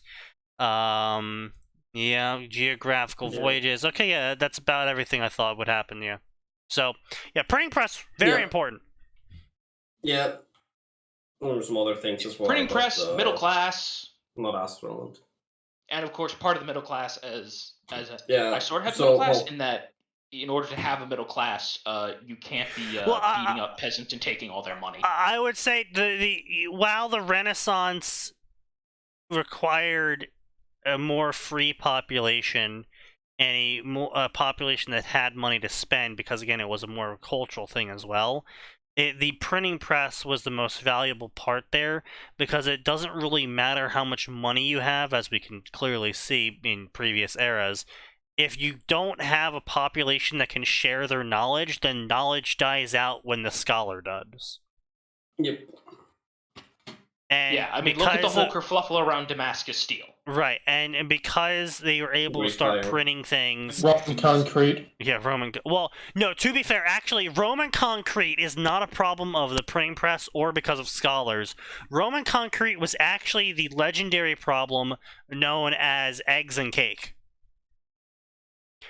If someone who lived in, say, an area of the world that did not have chickens, and they grow up to normal age of, like, say, 25-ish, and they somehow magically learned English, and they read a cookbook that said crack 5 eggs, they wouldn't know what eggs to crack. They would just crack 5 eggs. Okay, so I'll go find some robin eggs and I'll crack them into why didn't it make the food I wanted it to make? Well, it would make the food you want it to make. It would just be a reduced amount. No, it's not. No. Chicken eggs have a very different consistency from other eggs. All the eggs have different consistencies. They have different components to them. They are similar, but different. Okay, fair enough. You would receive something cake adjacent. If you use goose or duck eggs, you actually get an improved, richer product. True. Yes. Yeah, but that's kind of the point, though. It's about the ingredients. Yeah, but the fact is that we have written down, crack 3 eggs, use 4 cups of milk. What kind of milk? If you've never seen a cow before, and you've never heard of a cow before, how would you know to use cow milk? Go looking for a woman or a goat, one or the other. In the Middle East, those are the same thing.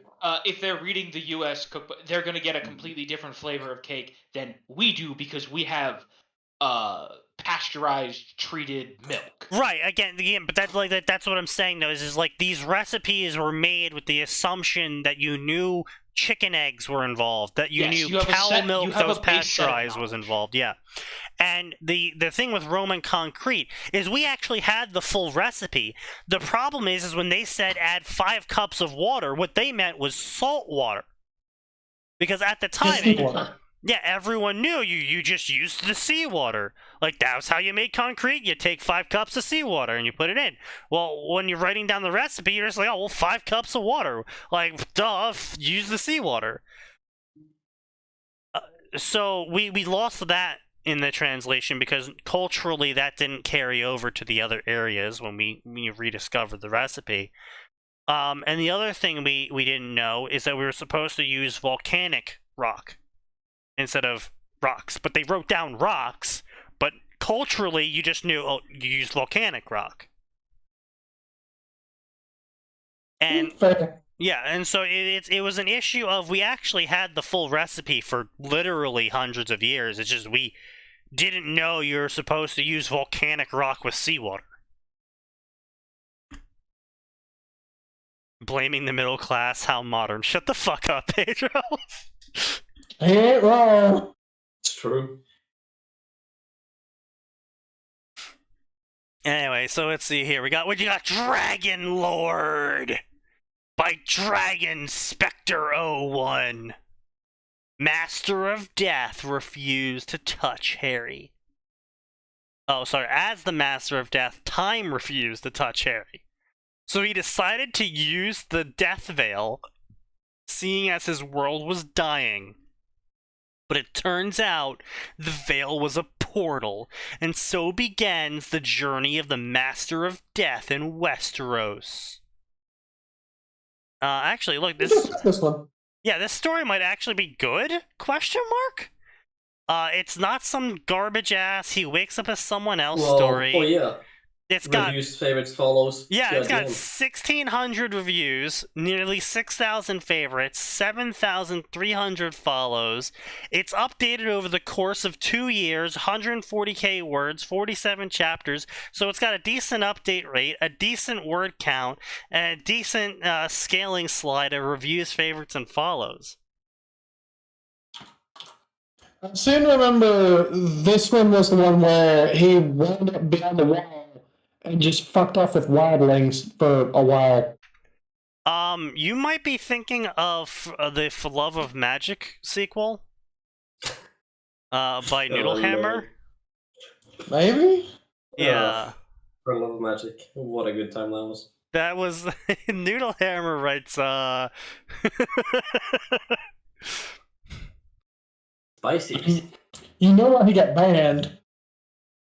He flew too close to the sun. He flew into the sun. Like Icarus.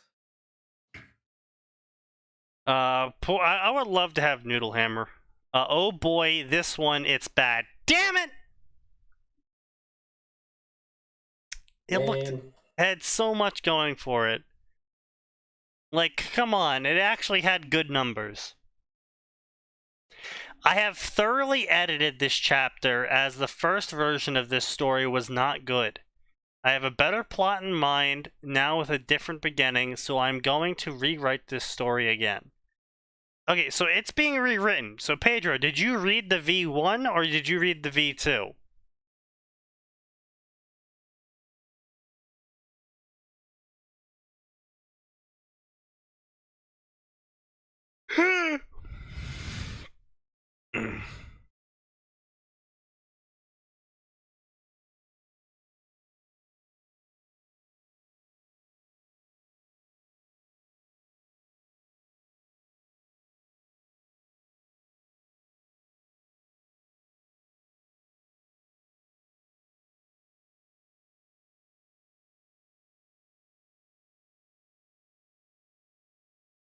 B1? Okay. Alright. Well, then we shall see. I'm gonna ping Stannis for it. Oh.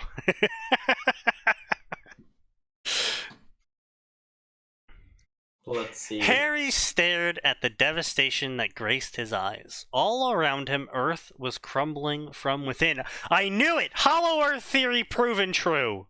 Yes. The Finally. Nazis were behind it all along. Which does mean I need to get alcohol.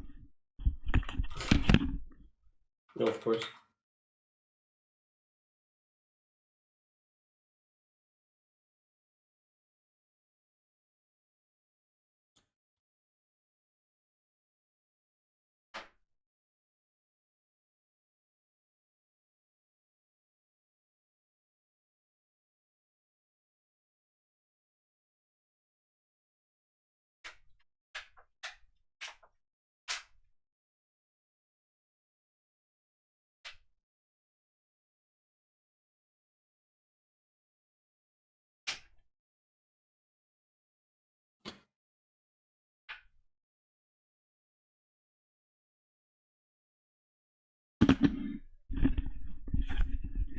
I will never not laugh at the dead stare my father gave me when he was like, well, why are you storing a bunch of alcohol in the basement of my house? And I was like, why not? Well, it gets cold enough down there that it's basically free chilling. And he just gives me this fucking dead stare like, you little shit. Lucky bastard has a fucking cooling basement. No, it's because the fucking heat doesn't come down here. So it just gets so cold down here because it's a basement. And there's no heat down here. You're basically pointing out his fuck up for not fixing it. Yes. He just gives me this, he gave me this fucking dead stare. He was like, well, if you're going to put it down here, then at least keep it out of the way.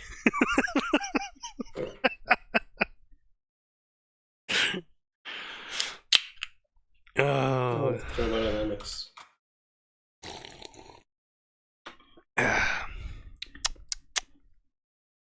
What's this one? Grapefruit? Watermelon. Those are quite different. Yes. Watermelons? Hey, we got that watermelon? Not once had he imagined he would bear witness to the destruction of his home planet. As the precipice of the final chapter of his life, he thought of the long-lost past and everything that had led to this moment. After he had defeated Voldemort at Hogwarts, he had tried to return the Elder Wand to Dumbledore's grave. On the 7th day, he found the Elder Wand in his room at Grimmauld Place.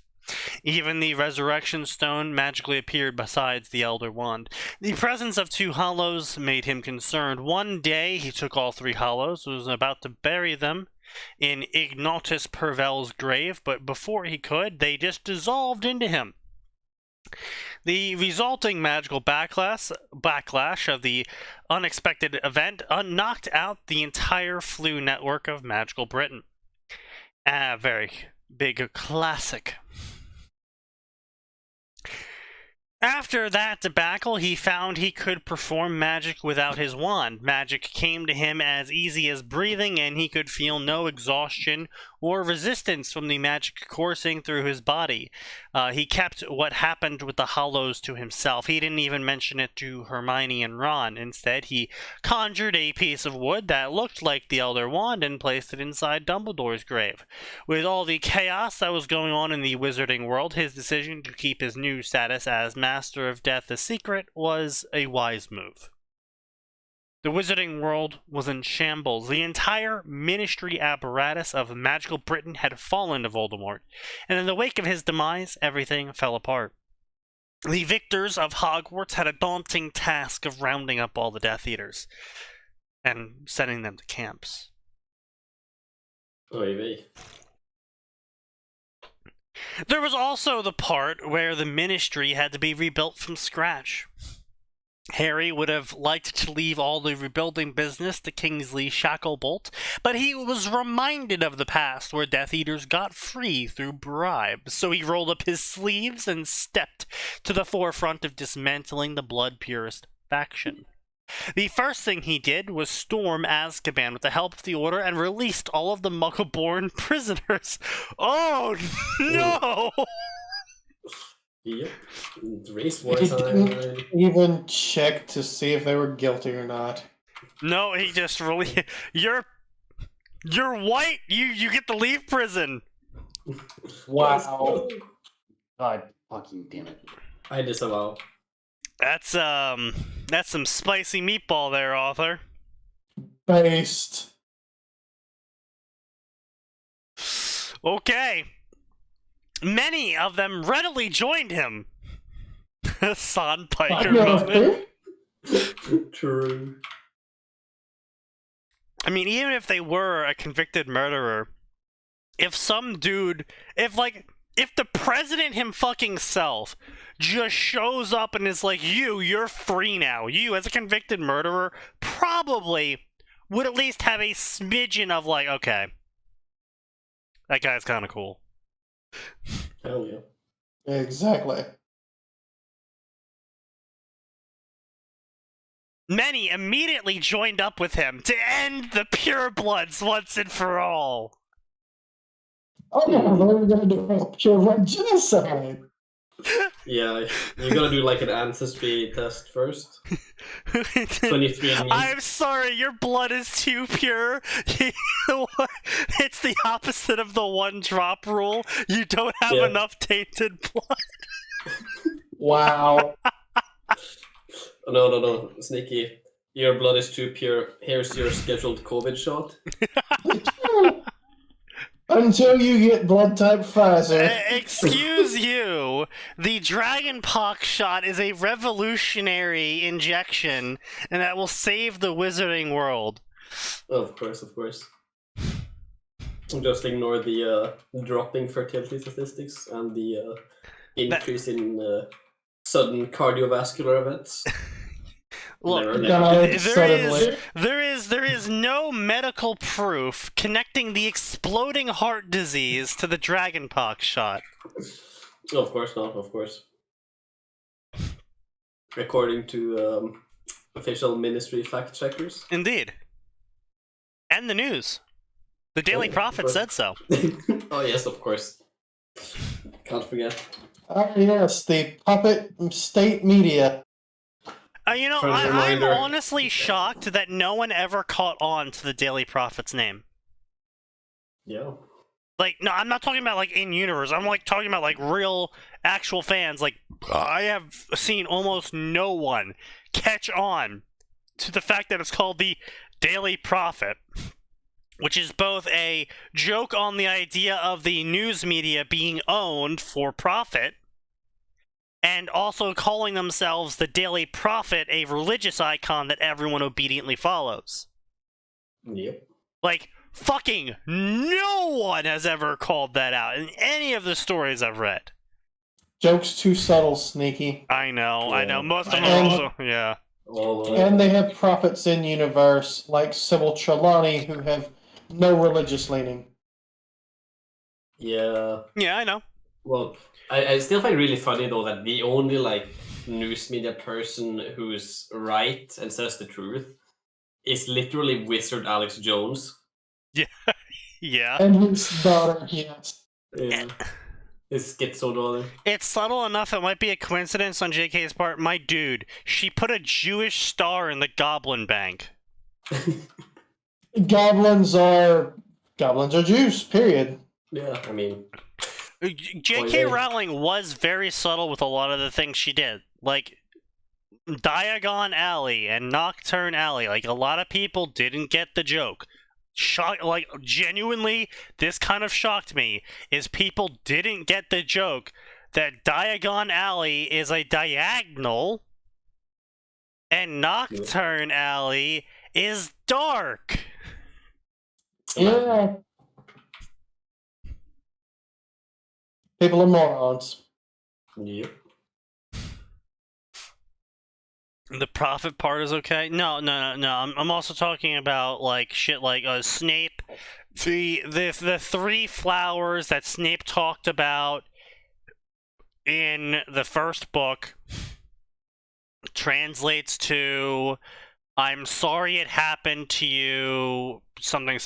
Like basically, Snape was apologizing by calling Harry out to define those three flowers and using flower language. Except he's not, because all of those are referencing Wolfsbane, and he was basically setting him up for Ramus right from the beginning. Yes, that is the... That's the in-universe explanation. I was talking more about the J.K. Rowling being witty, clever, and subtle. Tempting to be. Yeah, that is fair, and it is also kind of funny that these things also are canonically, pretty much universally, things used against werewolves. Damn furries. Yeah. I mean, the people follow prophets unthinkingly part. No, J.K. Rowling is not religious. She 100% would do that intentionally. No. She purposely called the news media that she repetitively makes fun of and makes the bad guy the Daily Prophet. She 100% did that on purpose. Oh yeah, it's very unsubtle and on the nose. Yep. And yet somehow everyone fucking missed it. Just like those goblin noses. Yeah. You see, they were too busy obsessing over Ragnarok, you see. Every fucking time. I know, it's... My favorite was I did find a story, and they're like, "Hello, I'm Ragnarok. Oh, you the owner of the bank? No, I'm a janitor." Nice. Wait, have you guys heard about the Harem War? Harem War? It's a Harry Potter fanfic. Hang on, I'll drop it. It's I think have we ever covered it? I'm pretty sure I've recorded it on stream. I almost could have sworn we covered it. Yeah, it's very long. Yeah, like Radaslan. It's 750k words. Holy shit. It was definitely not 750k words when we fucking read it. Last of it in 2011, so okay, yeah. Okay, fair enough then. Yeah. But yeah, it's such a fucking oh yes, story. The will where he get yep. Yeah.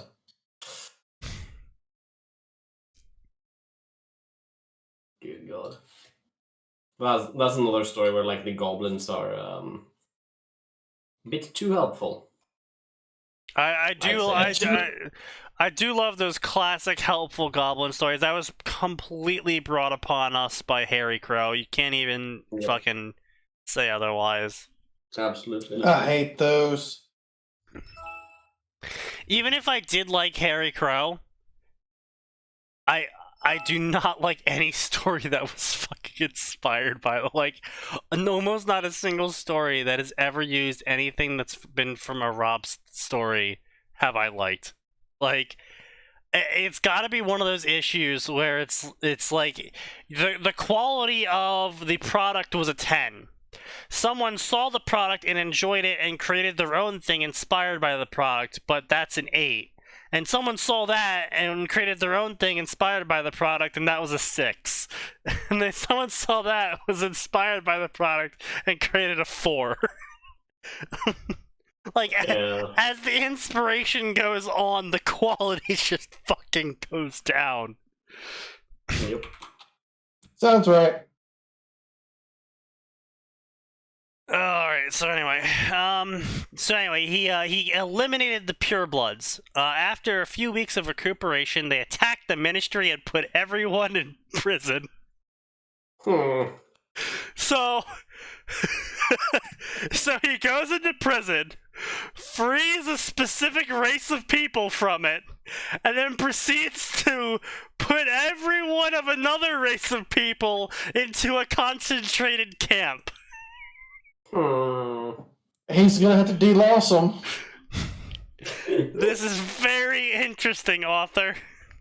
Gotta make sure to not use wooden doors this time. Many of them protested, but Harry wasn't listening to them. Good. Go into the camps, he said. Many of their families were killed and tortured. Many of the women were raped by the purebloods. So he just Why not? They come back to concentration camps. I left to eat dinner. Set up concentration camps. Well, you see, Harry went into prison and released everyone of tainted blood, and so then they all attacked the ministry and arrested every pureblood, and then concentrated them into a single camp.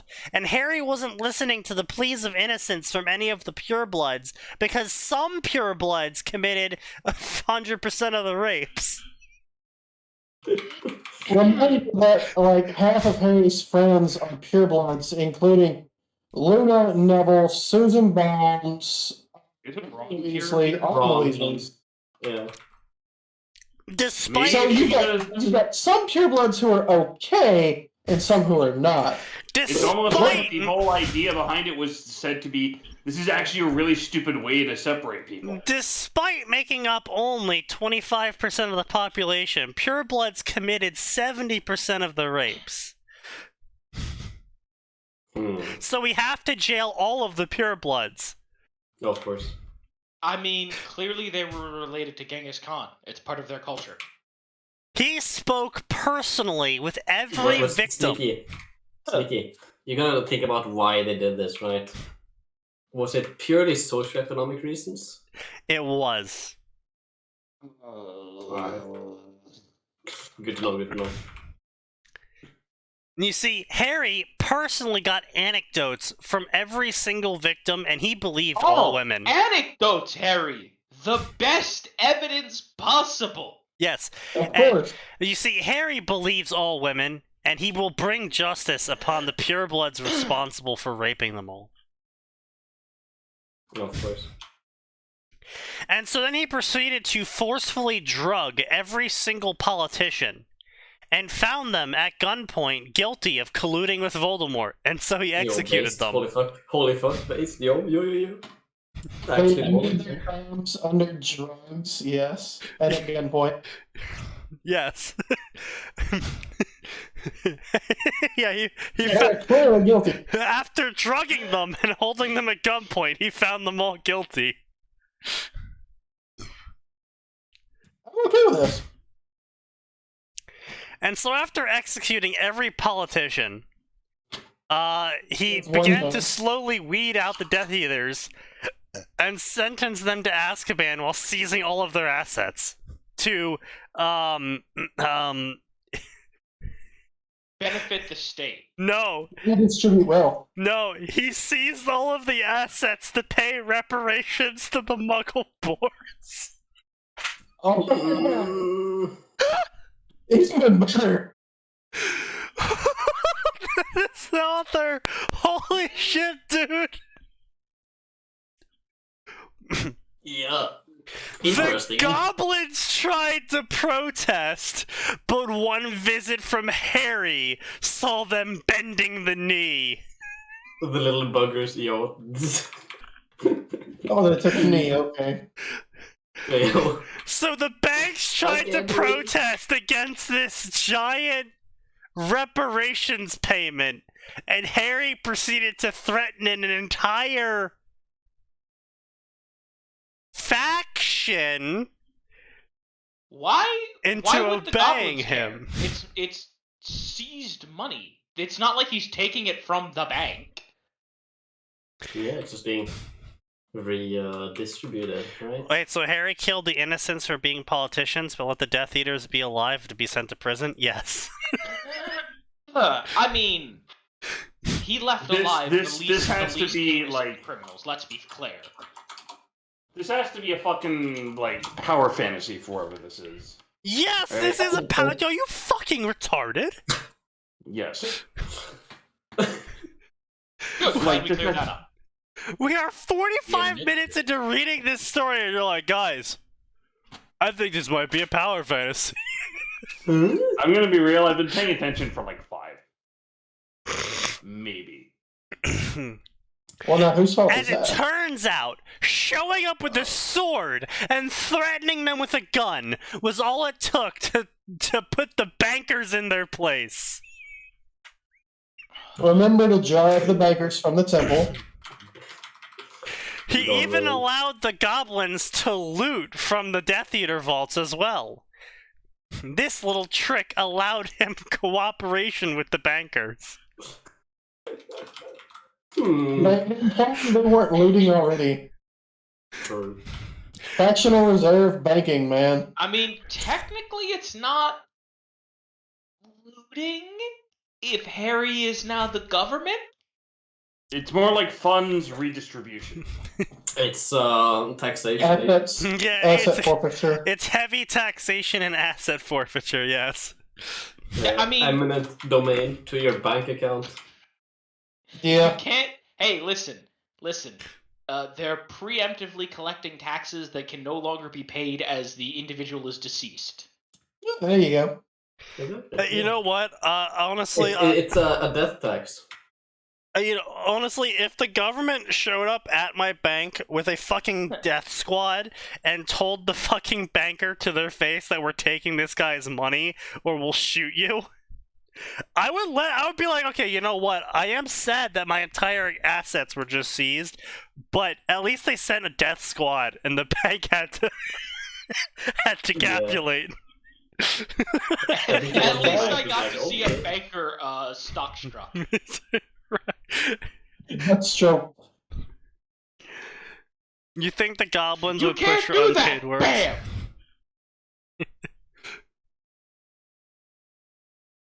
Oh god. I cast gun. While this was going on, many of the pureblood families banded together to a single unified faction to push their agenda to disrupt the remodeling of the wizarding world. He put a stop to that by arresting every single pureblood. Wow. Again. Harry, you can't just arrest an entire class of people. Not a Yes, class. Oh, No, this is not a erase. class of people. This is an ethnicity, Atin. Yeah, it It's a is. bank. Yeah. Kinda weird that. The I gotta family wonder. manors were put under siege by the private military that Harry built, filled with the Muggleborns he freed from prison. With overwhelming force, he subjugated the pureblood families and drove them out of their lands. He did not stop at merely arresting them. He had their entire family's homes looted and forced the bankers to overturn all of their overseas fortunes and investments. The extra flush of gold was a godsend, which he used to further reinforce the ministry and provide assistance to the victims of war. He is now centralizing the means of production. Yo, Sneaky, this guy has a Patreon. Wanna guess how much he earns a month? I'm gonna guess 2,000. $52. 7,000. Well, no, $4,703 per month. What? Yeah. Fuck you, son! Man, 417 patrons. I didn't know that I could earn $4,700 a month by telling everyone in a power fantasy story that we need to round up certain ethnicities of people because they are committing an overabundance of crimes, and that we should threaten a certain class of people as well with guns and weaponry to enforce proper banking legislation. If I had known that... Well, you see, Sneaky, they were simply counter-revolutionaries. What you have to understand is that in Harry Potter terms, mudbloods are everyone who's not white, and purebloods are white people. True. Yeah, I know. So it's anti-white bullshit, basically. I know. It's still pretty funny, though. Oh, it's hilarious because Yeah, they're it's, completely missing the point of what they're doing. Mask off. Oh, yeah. It took him 2 years to bring normalcy to magical Britain. It was no easy Normalcy. task, but he had excised every pureblood. So Ron's dead. Yep. No, I'm just kidding. He hasn't excised every pureblood. No, just the ones on his list. Just the Yeah. ones on his list, and all the ones he There's thought list. was working against him, and all of their supporters, and anyone that might be hiding And their a pure family blood, members, and and their all of their lovers. family members, and all Yeah. of their assets, yeah. He didn't kill all the pure blood. Look, he kept some around. He's not racist. How noble of you, Harry. Fucking How dare douchebag. you? I have a pure blood friend, Ron. Get your pure blood ass out. You can't call me He's dating a racist. pure blood. I have a pure blood friend. I'm great friends with him. You can't call him shit, Ron, right? Ron, He's dating a pure blood. Ron, get your inbred ass up here. Tell him you were my best friend.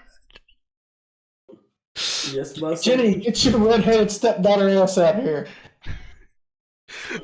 You can't call me racist. I have a pure blood wife. Oh my god. Harry Himmler. Bro. Bruh. No, fucking raw moment. Oh, holy shit. A group of purebloods betrayed the rest and stayed neutral through the war. They were led by Damian Greengrass, and the good news was the guy was willing to work with Harry to rehaul the ministry, but for a price. The price being a marriage alliance to Daphne fucking God. Greengrass. Fucking time. Harry, that's okay. A, this is no longer medieval times, and B, that's not your deal to make, Harry. Harry, I will ally with you, and I will help you kill the rest of the purebloods, but first you must marry my daughter. Well, I mean, I guess she just wanted to be treated like a princess, right? Is this author's treat me like a princess? My father sold me into a marriage. Yeah, you got fucking married off to a stranger for political gain. Is this author secretly based or overtly cringe? That's the true question. That is, yes. That is Yeah. I think this author has achieved superposition. Listen, Simultaneously being if I extremely got home cringe and extremely someday based. and my parents were like, "Son, we've sent you off to secure a political alliance. You're getting married in 3 weeks," I'd be like, Alright. well, at least we're getting something out of it. Is she hot? Listen, I'll take not ugly in a Right, political Right, yeah, alliance. true. Big true, yeah. True. Yeah. Listen, for the political alliance, I'll take not ugly and not my cousin. Yes. I'll also even, I'll be greedy and go for the bonus feature of, I don't want to kill her after 5 minutes of talking to her. You need that one. It's Yeah. really a tough call. But, Yeah, I'm gonna be a little bit greedy on that one. You also excuse me. I don't want want to turn into Yeah. Winter and Weiss's mom and drink my way through this marriage. I mean, I'll absolutely do that regardless, but but yeah. Because But you want that to be a recreational option, not a requirement. when I commit murder, I want it to be because of a good reason, not because I couldn't stand her voice or her opinions. Sir, why did you commit this murder? For fun. How can you say that? Well, the other option is listening to my wife. Exactly. Your Honor, my client's not guilty. Good enough reasoning. Not guilty. My client pleads All based in red good, pill. but good, but repeat. Some My- good but actually good. My client pleads avoiding wife. Good enough reason for me. Not guilty. Understandable. Have a Bro, good day. just do what we do and hide out at the fucking pub. Yeah, you'd No, think that the literally- English would know how to hide out in the pub. Well, no, seriously, in Australia, you pay the bartender $5, and if your fucking missus calls, he'll answer it and say you're not there. Great. Based. Really? But then she, Yeah, you, like, doesn't she just know that? No, because you slip it. It's not. She calls the pub because your phone's on. Slithering right into your sheets. Hey. But yeah, you just literally you can slip him like between $1 and $5, and he'll come up and he'll give you a different excuse every time. Beautiful. That's a good one. It's basically Australia's version of tipping. Fair We enough. tip people to prevent them from talking to your wife. Yeah. No, we tip people to prevent your wife from talking to you. Yes. Ah. Well, if it works. Life has many those. My client pleads the being base that says it was for the vine. Well, God, Pedro, aren't you a fucking child still? Like, Yeah, Pedro, how the fuck do you know about Vine? Yeah. Didn't that come out before you were born? Probably. Your Honor, my client claims he was grinding out that gritty, so you cannot charge him for this murder. My client pleads it was for the Fortnite V-Bucks. Your Honor, my client claims he is not guilty on the matter that he is a Sigma male and doesn't need to obey the laws. Your Honor, my client was just trying to get a shiny encounter in the grass. You can't hold him accountable for that dog. Your Honor, just because my client leaked military details does not mean he's a domestic terrorist. He's just a War Thunder player. It's a War Thunder. My client pleads mental incompetence. He's a War Thunder player. Social My justice in the Honor, wizarding Your world Honor. would absolutely have a name Unfortunately, issue Mr. Dark Horse, Goodman, yeah. you're wrong. Citing Penal Code 1972, anyone who plays Hearts of Iron 4 is clearly a domestic terrorist. I mean, Your that's Honor. true. Your Can't Honor, my confirm. client's group Everyone is who a plays laptop Paradox with games are on a and list. trauma. Stop me if you can. Your Honor, my client's fucking- grip isn't do like you that actually because of fucking trauma. cock- and Yes, he just arthritis. cocked He's a an gun. alcohol He player. has guns. Of course I have a gun. You have it next to you. Actually, Why no, wouldn't that's I a have a bad gun next question. to me? Yeah, that's Like- a bad question. Oh, No, why Why you would know you what, have a gun that's- next to He me? doesn't You know, have a gun. that's He actually a has good question. big gun, which is I all have no- that Norway will let him have. I have because several he's guns. special. I have several guns. No, you Like don't. actual guns. No. Australia's the one Kar that Australians ones that doesn't fucking let you have guns really. Yeah. Bro, you can't even have fucking airsoft right now, what the heck? You can, but you need a license. You need a I have license. a fucking license, Wait. man. Why, man? Actually? Where's Yes. your toy license? You need a license for like gel bullets and shit like that. Yes, Yeah. Just fucking hilarious. it's fucking hard. I mean, hey, you do live in a penal colony, right? Go to suffer. Hmm? Yeah, That's true. yeah. My fault for being born here, I guess. Yep. That is Yep. correct. Suffer. Skill issue. A skill issue and a white male. Oh god. Oh lord. Unfortunate.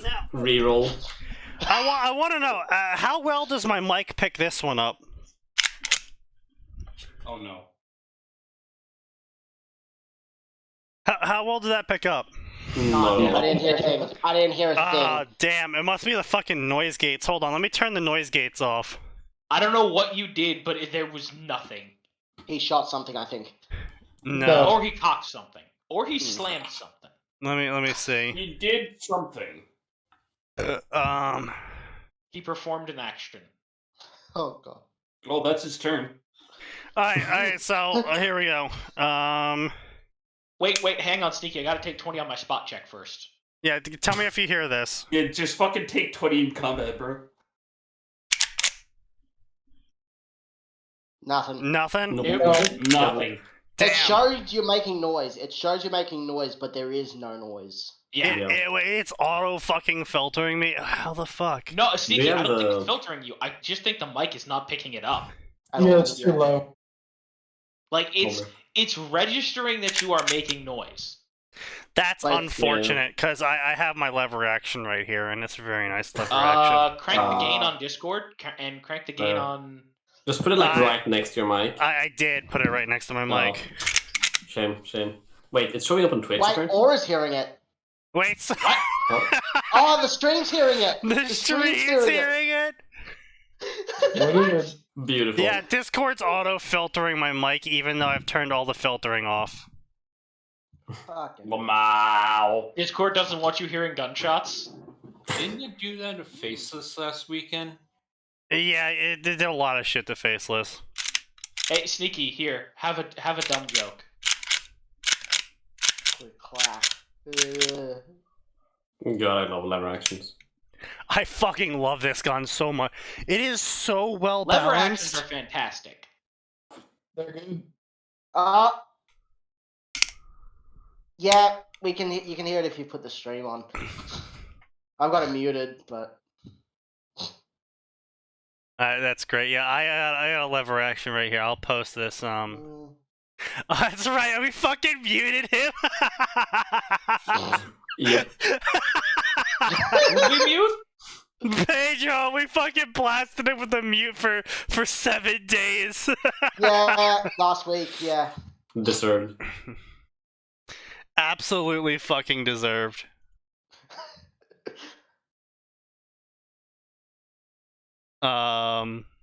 What's this fucking link that you posted here? My dude, this fucking image you posted is quite literally, I can't see shit. Yeah. Yeah. The original is on the SDM. I can drop it if you want. Yeah, just drop. I still can't see shit. I've opened up in browser. Yeah, you're gonna have to open that in the browser. And pay with No, I your did. blood. I still couldn't see shit. Yeah. Yeah. No, the blue. Oh, okay. I finally got the zoom to work. Oh no. Oh no. What the fuck? Hold up. What the fuck? Yeah. Relationship. I read the first line and I'm just like, you know what? No, I don't want a mental illness today. Relationship scorecard. What the I already fuck? collect orcs. I don't need another mental illness. I can I can zoom in on phone and see it perfectly fine. If you didn't read the intro, you missed that. This is so you can keep up with is this the canon? with who and how. No, this is the Hatter War. Names in italics Oh, OC, GR Gryffindor, H2 Hufflepuff, Ra Ravenclaw, Oh Slytherin. shit, no, yeah, I remember this now, where it's like the Teen fucking... Pregnant. Yeah, oh my god. Yes, I remember this. I remember we covered this. It was fucking so... This was... What Yeah. the fuck? Yeah. Minerva McGonagall, 68. Yeah. Wait, Minerva McGonagall, Potter Yeah. Black, what? Yep. What? 14, age 17, Age 68. 21, 17, Yeah. 17, 16, 13. But yeah, this is like actual Wait, that's wood. just House Potter. So this is a this is a- Rossi. It's made of actual wood and stainless steel. I think it's a stainless steel finish or some shit. I don't fucking know how this shit works. All I know is it's very nice. It's got a bit of a heavy front, but it's nice for the recoil though. So Age 12 and age 9. yeah, well, of What? course there Yeah. is. Yeah. God, Yeah. I love lever actions. They're just so fucking pretty. Can you do the flip? My dude, this is a 16-inch rifle. This is not a fucking cut down. No, I cannot do the reload flip. Even with a cut down, you could not do the reload flip. It's a fucking meme. Well, you can. You just need to replace the. Well, no, I mean if you the main cut one. off the buttstock, right, and you Yeah. cut it down to the front stock, no, you could absolutely do a mare's leg flip. You're gonna shoot your own shit off there. Oh, absolutely. I mean, Yeah. Yeah, you would it's have. fine. Shoot yourself in the Nice. face naked. No, It looked like Fallout New Vegas. Pedro, unfortunately, the M1 Garand is not in production anymore, and you Right. have to Better crazy. buy those from a collector, and so they're really fucking expensive. Or you buy a Purchase replica? Yeah, you can purchase a replica. The Yeah, Grand's great. yeah, but it's not the same. Sneaky. Sneaky. It's an the M1 king Grand. is close enough. That's fair. But I mean, honestly, I'm shocked, Pedro, that you don't know about the Rossi. The Rossi is made in Brazil. It's actually one of their only guns that's good. The Rossi is an excellent weapon. Brazil makes guns. Yes. Yeah. That's not just guns. My force NDA has expired. I am reborn. Wonder how long that's gonna last. Yeah, this is chambered in 38 and 357 Magnum. Ooh. It's a nice little one. Kind of weird with a pistol caliber. Alright. Are you fucking high, dude? Lever actions were chambered in 357. It's a Magnum. Yeah. Yeah, I know. It's a fucking Magnum caliber. It's 2023. Yeah. My action is chambered in 35, and I've got another in 30-06 and another in 30-30. Nice. Basically, when it comes to 357, you have your 120 load, and you put that in your pistol, and you have your 180 load, and you put that in your rifle, and you have a 150 load, which basically can go in either. Yeah, listen, look, it's a lot more usable than listen. I love the M1. That was chambered for 30-06. Yeah. Yes. Yeah. They'll shoot you, the motherfucker behind you, the rock behind you, and the guy hiding behind that. Listen, I love the M1. The ping has nestled in a special place in my soul. However, you're not gonna right? If I walk around with a lever action, I can conceivably use ammo from a lever action in multiple different weapons. Yeah. Yeah. If you get an M1, that's not going in anything else. You ain't chambering a Mod 6. Well, I guess unless you had There's a decent amount. There's a couple of machine guns that use Fuddy Rough 6. Really? Oh, yes. The bar, yeah. The bar. Yeah. Yeah, but the bar was shit. Springfield, Anfield. The bar was so shit. It was literally replaced by anyone with a brain mid-war. Well, don't forget the M1917 and M1919 Brownings. The other really nice aspect about this Rossi 357 here is that I actually have a metal reinforced butt on the stock, and which means I can absolutely brain a motherfucker. Yo, imagine having a machine gun that has less ammo than your fucking submachine gun. Alright, hang on a second. The Thompson was a fine piece of engineering, and I will not hear you disparaging it. Oh, I'm not. I'm disparaging the bar. Yeah, the bar had literally was it 10 rounds on its No, it was 20. No, it was a 20-round box magazine that you had to fucking load on the bottom. It was just fucking I don't even fucking know what the bar was. I hate it. I hate the bar. The bar was pretty Bar's awful. fucking cringe. The bar was not good. Bar's fucking cringe. I hate the bar. Okay, but hey. Okay, look, we had the bar, but we also had the Browning. Yes. Ooh. The M2 was great. Ooh, oh yeah, there we go. I can actually adjust the sights using that. Oh, fuck yeah. I mean, I was thinking of the M21 Browning, but... My deuce is too big! In today's tangent, we talk about guns. Yeah, I mean, hey man. So anyway, I'm violently American. I'm gonna go hide my rifle now inside my banjo case. So there you go. We did buy you a banjo to turn you into a fucking CIA agent. Yes, you did. No, we bought you a banjo to turn you into a wandering nuisance. I am out of ammo and I'm about to make it your problem. Sneaky with Get him a fedora and a trench coat to go with that banjo. Oh, Sign, you were never there for that story. Okay. Oh no, we're talking about this one again? Oh my god. It's time for the after 9 o'clock story hour where Sneaky reveals parts of his life that makes him sound like an anime. I don't know. Hell yeah. So, I had a friend. I know this is shocking. I had a friend from band camp. No, I'm just kidding. He's from computer camp. That one time, that band. I mean, to be fair, Sneaky, some of computer camp is... It was not much better, no. Yeah. That's also where I met my first furry, and it's also where I found out that furries, have an interesting interpretation of, physical contact. What? Yes. Oh, hold on a minute. This was not Did you brought get up. close? Like, Sneaky. No, Well, I I didn't can get home. very No, physically contact you. I was I not think involved I in know it. what.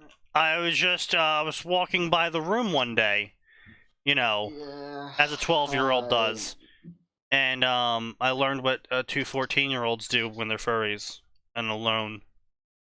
Yif and hell. You had one of Yeah. those stories too, Stinky. Yeah. So anyway, at this camp, I made a friend who we will call Bogoff. Bogoff was a very funny Counter-Strike bro, and he was possibly one of the few people at the camp who both A, put up with my shit, and B, was about as good at video games as I was. Which is to say, for a computer camp, shockingly, everyone sucked at FPSs. Like, the scores at the camp would be like me with like 30 kills and like 10 deaths.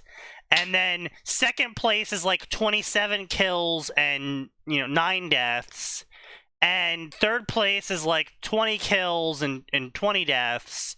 And fourth place is like 3 kills and 40 deaths. To be fair, that was a lot of the games in that area. Right, but my point being is that at computer camp is a lot of people sucked at playing FPSs.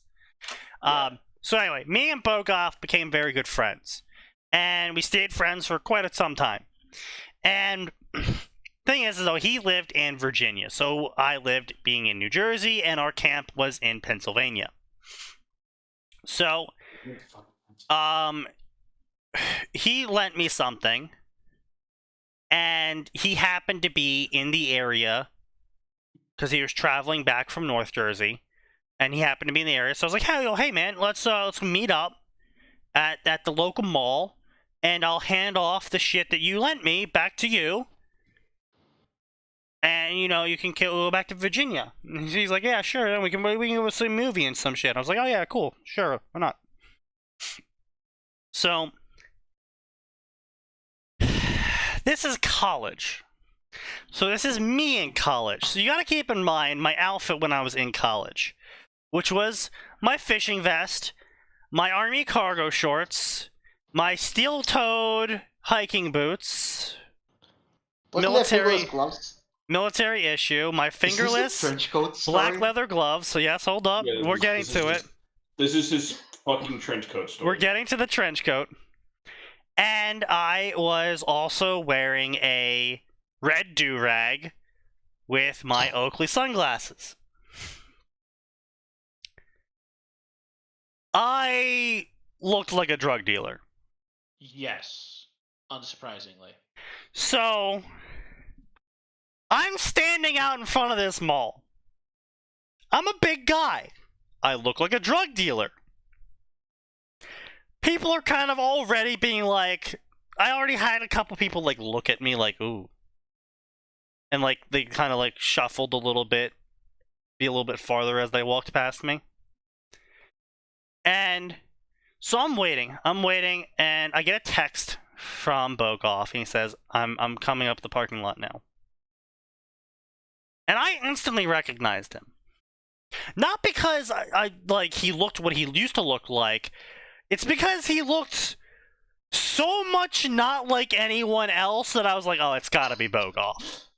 It's gotta be fucking Bogoff.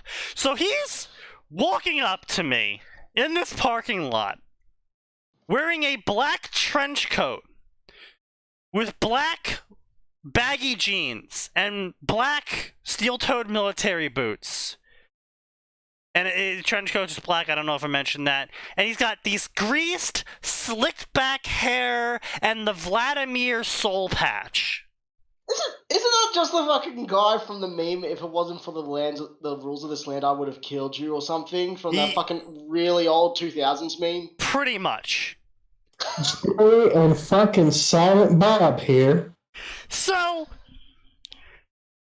he walks up to me, we do like this whole like improvised secret handshake bullshit because we're just fucking around. Not, like it really hasn't sunk into either of us yet how this looks to literally anyone else. So then I, in my immense genius, reach into my many pockets This one's an internal pocket. And I pull out a brown paper bag, and I hand it to him. Oh. And he opens the paper bag, takes a quick look in, closes it back up, and slides it into his trench coat and places it there. And then pulls out some money. He pulls out a fucking money roll and thumbs out some dollars for me because he's like, hey, thanks for, returning it. Here's some money. Like I said, I owed you. Here you go. And he pays me like, $20, $40-ish, right? But he's fucking flicking out like in fives though. And he's flicking out the money, and he hands me it, and I stuff it into my pocket. And of course, this looks like a fucking drug deal. Like, and then it starts to fucking inkle in my brain that something might not look great about this scene when a mother and her child who were nearby, and she fucking picks up the child and runs inside.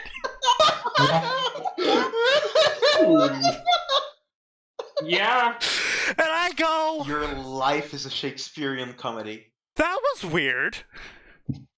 Why would your she first be? thought was, you were like, this is weird. That was your first warning sign. Why would Not she the run in? multiple Why looks. would she look at us and then run inside? That's weird. and then my brain catches up with me, and I look down at what I am wearing, and I look over at him, and I look at his slicked back hair and the fucking trench coat and shit, and I go, oh. We look like drug dealers. We should probably leave. we should probably go. You leaving just makes it look even more suspicious. Because you're not going to the mall, you're not going to hang out. Nope, the deal is done. I got my money. I am getting out of here before someone calls the police. Or before the police show up. So yeah, that was that's my trench coat story.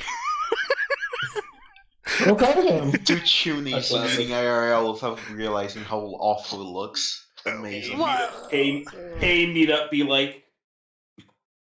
But like the thing is neither of us were doing it because it was chuny.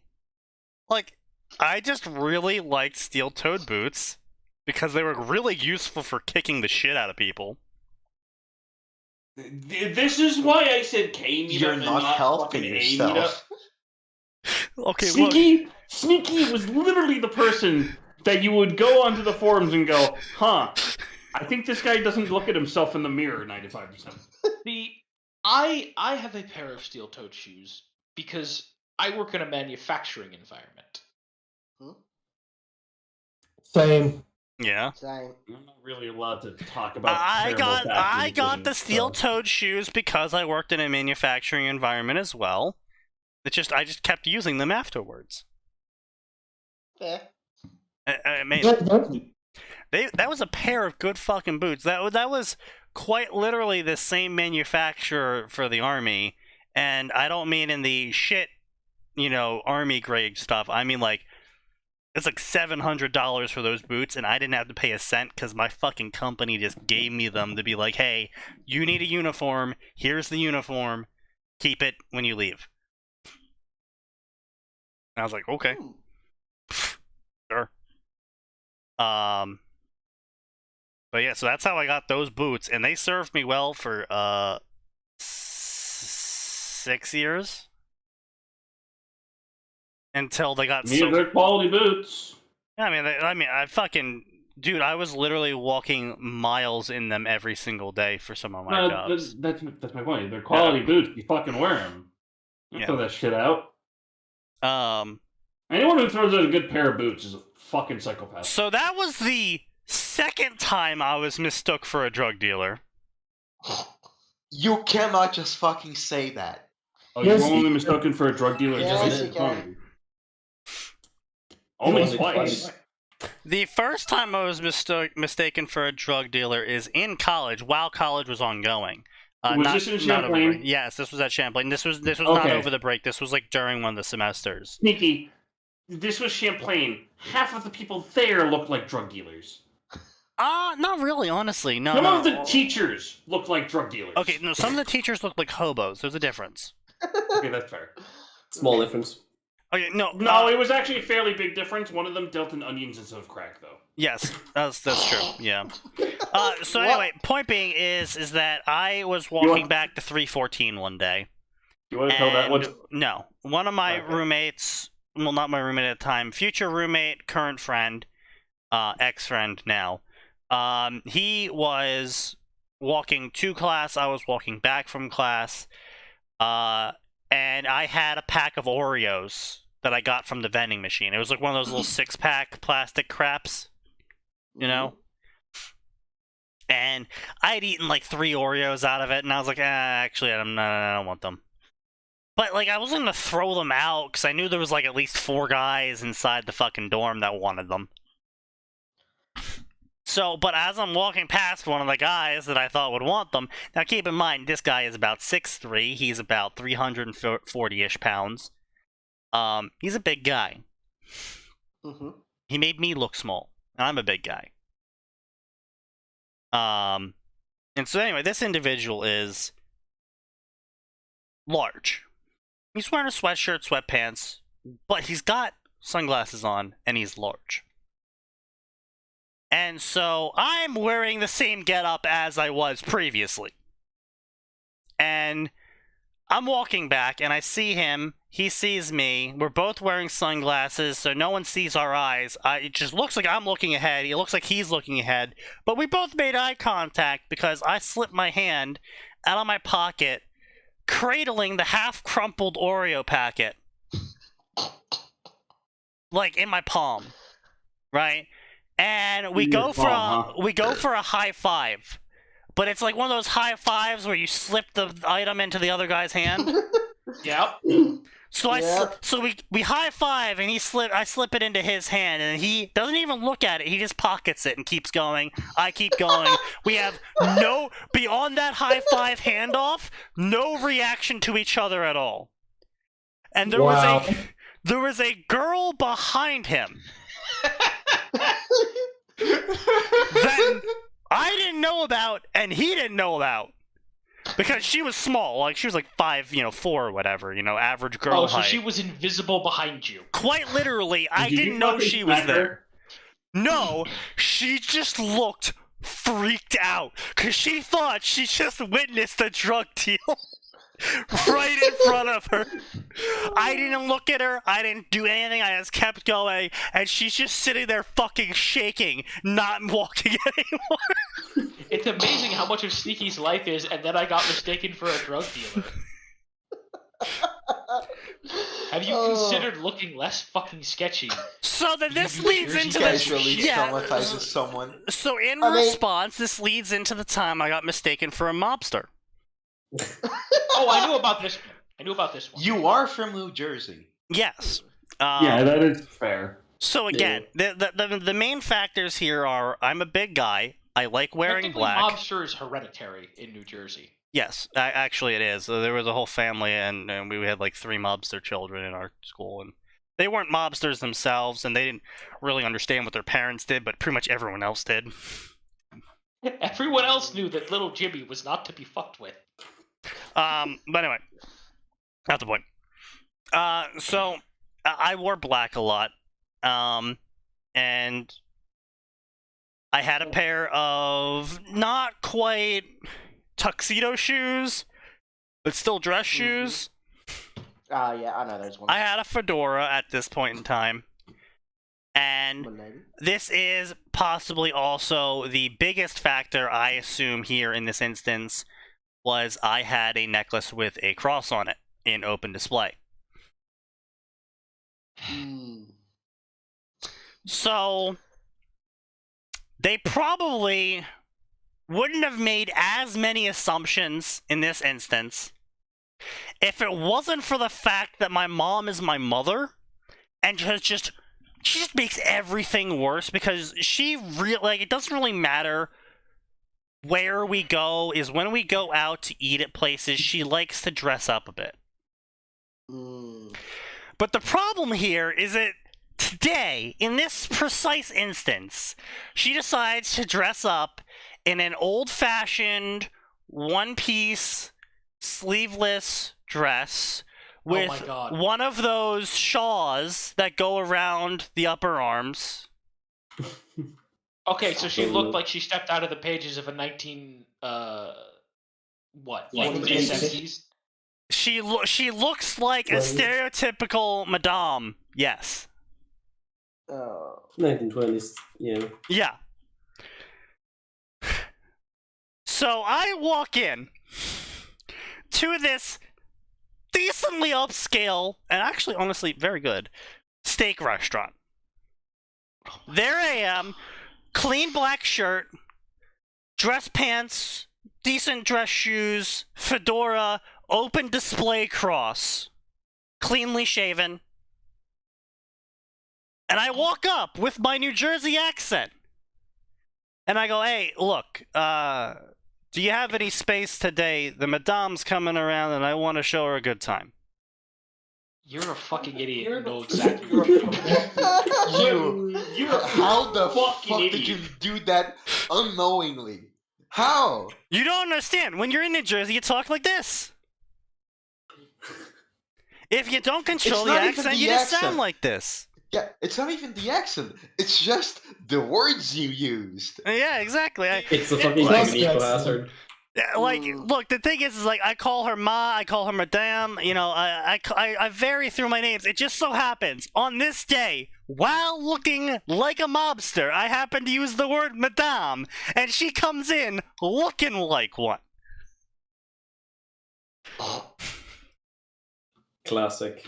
So it starts off with her being like, "Oh yeah, sure, I'm certain we can find a spot." And then my mother walks in and she goes, "Oh, you know what? I think a spot just opened up. Let us go set it up for you right now."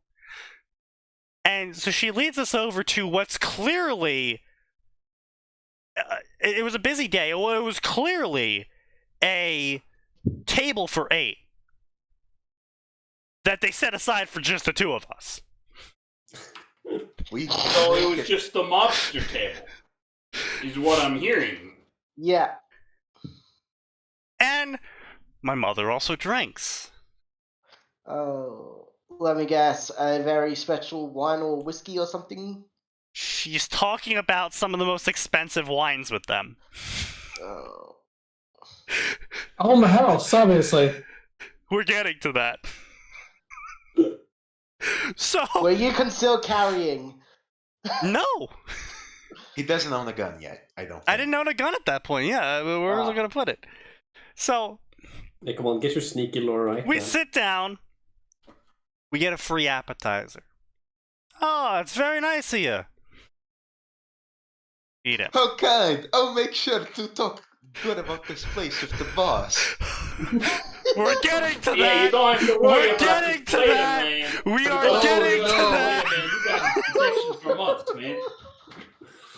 Oh, sneaky. So again, they come in, they take our orders very quickly. They they're like, "Oh, well, what kind of steaks do you recommend?" "Oh, this is our best steak," and so we both order that, and they come out very quickly. Like I'm saying maybe like possibly the quickest you could have ever cooked that steak, it came out. Like, we weren't waiting like 30 minutes. It was like 8 minutes from the point we ordered the steak that it came out. I hope you didn't order the. I hope you didn't order shit! well done or something. Oh shit! No. Like we're proper steak eaters. We order it rare. Okay, that helps. That helps. Makes sense. yep. It fucking came out like that, and I was like, "Oh, quick service, love it." Oh. So we eat the steak, and I swear, maybe every 3 minutes at most, the waitress was around refilling our glasses for free, asking us if we needed anything else. She was fucking scared for her life. No, the best part is, they totally think they served a mobster. It gets better. So,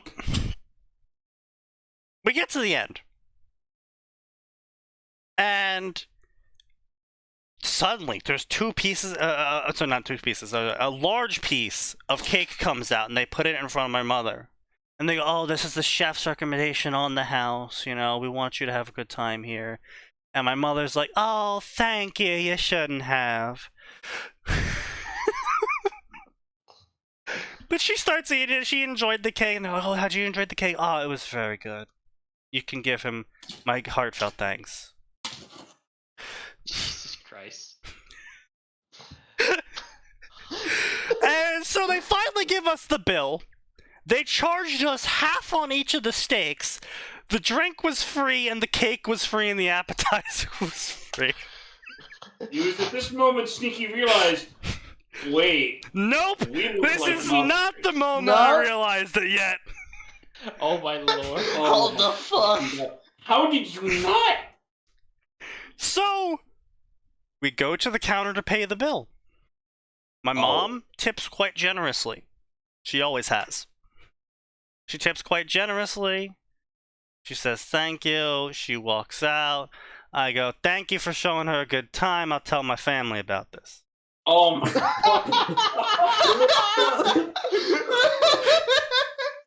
Perfect. And then I walk out. Finisher. And we get into the car. And we start driving away. And I go, I thought they thought we were mobsters. And my mom turns to me and goes, what do you mean? I'm like, they gave us free dessert. That's why. That had really. Oh my god. Not the half off steak. Not the half off steak, no. Not the free wine, no. Not the fucking good service and quick and everything. But the free desserts. Yes. He is American. Never went back to that steak restaurant ever again, but it was always just in the back of my mind of like, there are people out there that think I was genuinely a mobster now. I'm totally going back and taking complete advantage of that shit. Yeah. But then the magic will be ruined. Yeah, then you They found out. probably Yeah, figured it out. yeah. Unless I bring more people who all like are dressed like me. Bring Vogoff back. Then I'm What's pretty his sure a lot of face with people the would go Oreos? there if they got that good of meal. I mean, it was fairly popular, so. But yeah, that's how people assumed I was a drug dealer, and that's how people assumed I was a mafioso. Classic. The people that were restaurant must have thought, holy shit, we have free protection now. We managed to do it. We hit the big one, boys. The mafia's protecting us in Vermont. I didn't know there was mafia here. But I was gonna say, if you were in Jersey, I am surprised at no point someone didn't try to speak Italian to you, but then you're like, Vermont. I'm like, oh, okay. Yeah. no one in New Jersey speaks Italian. I'm sure there's a few people from New York that are probably hanging out around there. No one in New York speaks Italian. That's a fucking lie. Yeah, it's absolutely a lie. That's a fucking lie and a half. Shut the fuck up, Siki. Alright, I'm gonna fucking go. So anyway, back to this based author and his chapters. About how he's putting certain factions of people into concentration camps because of their blood purity.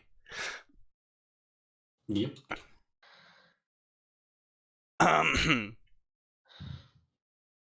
At least this made Harry listen to the man and accommodate his views as he shaped Wizarding Britain. So he literally got bribed with pussy.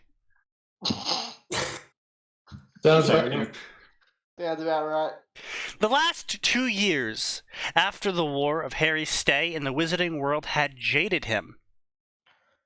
Really, the last 2 years, not all the years where he put people in concentration camps or eliminated whole entire bloodlines and exterminated a whole group of ethnicities. Those were fun memories. That's right, my bad. Good times. Those are the good, fun memories, yes. That's what's collectively known as White Boy Summer. Oh, God. He was no longer the naive Gryffindor that jumped at the slightest provocation. He knew he needed to secure peace and stability for the future of mudblood children. He agreed to Damien's proposal and made Daphne his wife. While the marriage was a political one, they committed to working out their relationship. Of course, many were not happy with what he did, and chief among them were the Weasleys. And so he put them into the concentration camp. Sent them to camp. I wish I was joking, because the next line might make it possible. For the next 10 years, Harry ruled Britain with an iron fist. Nice. He smashed the corrupt beast that was the previous administration and established a system of meritocracy with him at the head. In his 1 decade rule... Meritocracy, Yes. sure. Unless, no. It was meritocracy unless your blood was of a certain degree of purity, and then that you weren't allowed. Oh, Let me find it's the eye color chart. Hold on. it's actually misspelled. It's heritocracy. Yes. Yeah. He expanded the wards around magical Britain as he had a feeling something was brewing around the corner. Unfortunately, this bad feeling remained a feeling through his tenure as Minister of Magic. After a decade of his life spent in the halls of the power of magical Britain, he retired to civilian life. Ah yes, retired to civilian life. With his wife and 2 daughters. He was the youngest wizard and the longest serving wizard of that office. His father-in-law tried to persuade him to stay, but Daphne managed to talk her father out of that, as she preferred to have Harry at home now that they had children to raise. She had become enamored with the Potter charm after a decade of it being inflicted upon her. That's called Stockholm syndrome. He said he got a big dick. I'm probably a mix of big dick and Stockholm syndrome, and also he's really fucking rich and powerful. Also, oh no, he's hot. Sneaky, I posted an image of Harry's meritocracy on the Discord. Harry's meritocracy on this. Yes, of course. Yes, men destined to defy. Yes. Yes. Mm-hmm. Yes. Untouchable string. Yes. Quite so. Yeah, you have to edit that to make the green eye, the pure green eye, the emerald green eye of sea green. Exactly.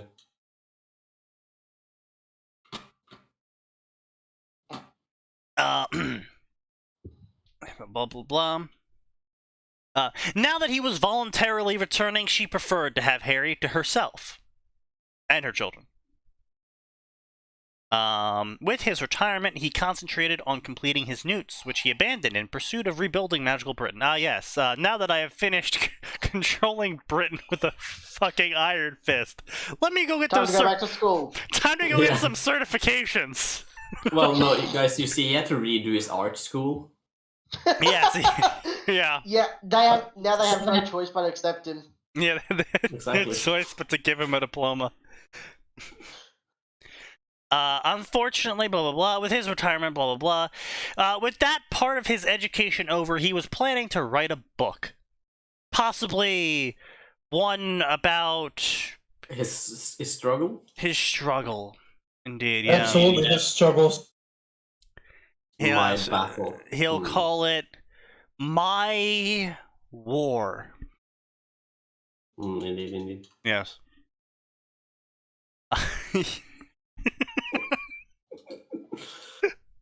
I honestly, I am still on the fence. I don't know whether the author is being based or cringe. Yeah, same. Yes. He's gonna write a book, guys, about his struggle. But he was offered the position in Department of Mysteries instead. Daphne was the one that insisted he join the department. as he could further his magical knowledge. Seeing the idea had merit, he accepted the offer. Those were the best years of his life as he researched obscure magic in the DOM and returned to the warm embrace of his family. Sadly, the good days were not to last. For you see, the goblin bankers... I'm just kidding. Base meter rising. I'm just kidding. No goblin bankers yet. Damn it. As his instincts implied something really bad was about to happen in the Muggle world, the Muggles, with the aid of advanced technology, managed to find hidden magical enclaves across the world. The Muggle government at first tried to keep the news from leaking, but this was a wasted effort.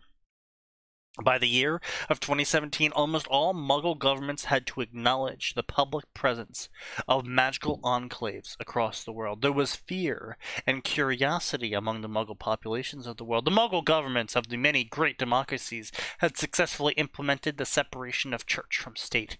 So no more witch burnings and honor killings, which were favored. Honor from you. Restart some old traditions. Which were favored by many world governments. Owing to the rather benign reaction despite the exposure, the ICW passed a resolution to make overtures to the Muggle public. This decision led to the Free Terra Pact that guaranteed rights to Muggles and Magicals in either world. Slowly, the magical world began to open itself up. Oh no! Witch burning. They open the borders. They're opening the borders. That's why you had a bad feeling. Knock, said America. Open your borders. We wish to trade. Open your wards. Stop having them be closed. There we go. Yeah. The ATF declares these words illegal.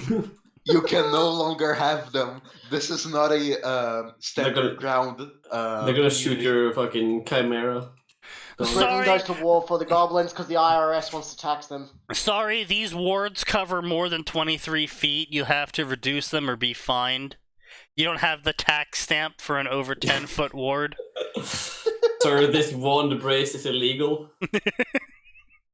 So This one hoster is illegal. Why did you attach a silencer to your wand? No. Casting silent spells. That's illegal. Without tax stamp, dude. Oh, Dan, we need to talk about your rate of fire on those spells. Sir Goblin, do you have a license to be going that deep in your bank? Excuse me, sir, you're not allowed to drill a third hole on your wand. Oh my god. Anyway, yeah. Sir, did you declare that second wand of yours? Oh god. The ICW and UN framed the basic laws and norms that framed their basis for coexistence. The magical lands were far by more minuscule compared to the vast lands controlled by the Muggles. Some more laws and frameworks had to be implemented for the safe coexistence, but Harry was pleasantly surprised by the Western civilization acceptance of the new species. The superior species, of course, because they are still mere Muggles. Of course.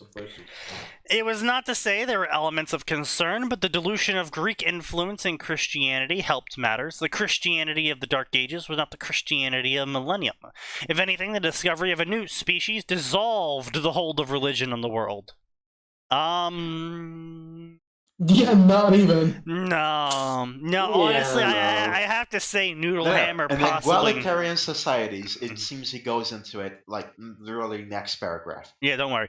Yeah, only in egalitarian societies.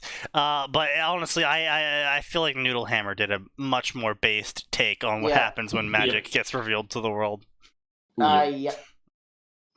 Unfortunately, this was not a common phenomena. Large tracts of Western Europe remained largely not bothered by the discovery of the magical kind, but religious and bigotry held sway in Eastern Europe, Middle East, and the Americas. Really? The Americas? South America. Yeah, South America, probably. Okay, South America, sure, but I'm like, are you really going to tell me Canada's going to go around doing witch burnings? The fuck no. I mean, wow. You know what they did to the natives. Wait. Yeah. Wait. If the witches Not enough. are seriously injured or ill, Yeah, then Arn's euthanize them. Arn is unironically correct here. Literally, they did not enough to the natives. Like, there is Yeah. no fucking mass graves of the natives. That was completely fake news. Yeah. Yep. Which is sad. They should have. Exactly. Yeah. True. Andrew Jackson was right. Fight me. God damn. I wouldn't, because you're right as well. Yeah, I exactly. agree. Andrew Jackson was boast. Yep. But yeah, no, the giant mass graves that Canadians found next to schools were actually graveyards that they just forgot were graveyards because they stopped burying people in them 200 years ago. Yeah. Yeah, but they don't want to admit that because then that would mean they couldn't use this to prop up their narrative. Oh, actually, they Yeah. did admit it, and they completely buried it in the news. Like, they fucking made sure that the whole mass grave thing was buried and forgotten. Oh, of course. Like That makes more Russian. sense. Yeah, you forgot Yeah, when exactly. when you forgot when they're wrong, they'll just bury it and pretend like they never said anything about it in the first place. Of Bury course. back the graves. Yep. Harry, Life is over. however, did not mark the locations of the graves because he made sure there were none. What are you talking Also, about? It's like, Azkaban. It's just the, Azkaban. That's Also, it. funny he The mentions six that. million. Funny he mentions that egalitarian societies accepted them. Look, when, are you shit, really they- saying that if a human can only cast 60 spells per day, that they really got rid of that? of that? They must have used Sure. They must have used paint fire on those goblins. Oh my god. Oh. The average human flute can powder only cast production. 33 incendios per day. They was using fiend fire. The amount of flute powder that was that existed in the entirety of magical Britain could not have possibly made so many damages to the purple people during the war. There was not enough flute powder around. True. The And why would they accusations, use the food powder for the war the effort? accusations that Harry was merely sterilizing for dragonpox infections are completely unfounded. Listen, the rumors about Harry forcing every one of his enemies to take a shower in incendio is lies. He did not have enough wands for that. Oh my god. Man, I sure am glad Max is paying attention. Yeah, I'm sure I'm glad everyone that could curb my behavior has already left. Oh no. All gas, I think no brakes. I think Max recognized the second me, Sign, Kaz, and Arn were in the same voice Yeah. call. He was just like, Yeah. nah. No, fuck that. Yeah, I'm just waiting for Well, one to fuck up and I you can know start what? muting. I am happy. I am happy to be part of that group. Yes. God bless. Gamers. God bless. If only when no. they're here. I'm I see. not. I'm not drunk enough to bring out the gamer words yet. Yeah, well, if you do get banned. 100%. I know that. That's why I'm not drinking that much. It was from these political differences with these diverse communities that Harry found himself unable to age. At first, it was not much of an issue as wizards and witches aged slowly, but it came to the point where it could no longer be covered up that he was permanently Calling it now, boys. Incest plot twist incoming with his daughters. Even as his wife and children aged, he remained young and strong. He had to depend on some glamour charms to alleviate suspicions. He even had to fake his death after Daphne passed away. After making sure his children and grandchildren remained safe after his so-called demise, he went on a journey. He traveled the known world, and already he could see Muggles were destroying nature in their bid to dominate the planet. They bred He fled to like Argentina. rats, these Muggle filth. They are little better than animals, polluting the resources of the planet. Voldemort Sneaky, was he fled to right. Argentina. Yeah, indeed, he did in fact flee to Argentina. Oh. It came to the I point. can't. I can't believe Harry had a Voldemort is right moment. Indeed. It came to the point where the world's nations began to fight for water. It was not that water began to disappear, it was just that the cities themselves were gulping too much water. The coastal areas were no longer safe as the sea levels rose due to massive global warming, as gigantic storms began to smash apart the coastal cities. Yet the Muggles never learned. They refused to give up their toxic, polluting ways and demanded the Wizarding World fix the planet. It was demanded. It was a demand the Wizarding World ignored. Then war broke out in Western Europe over resources, and Germany was at it again. 3 for 3, baby! Let's go. Grindelwald. Now we're going to Grindelwald was right.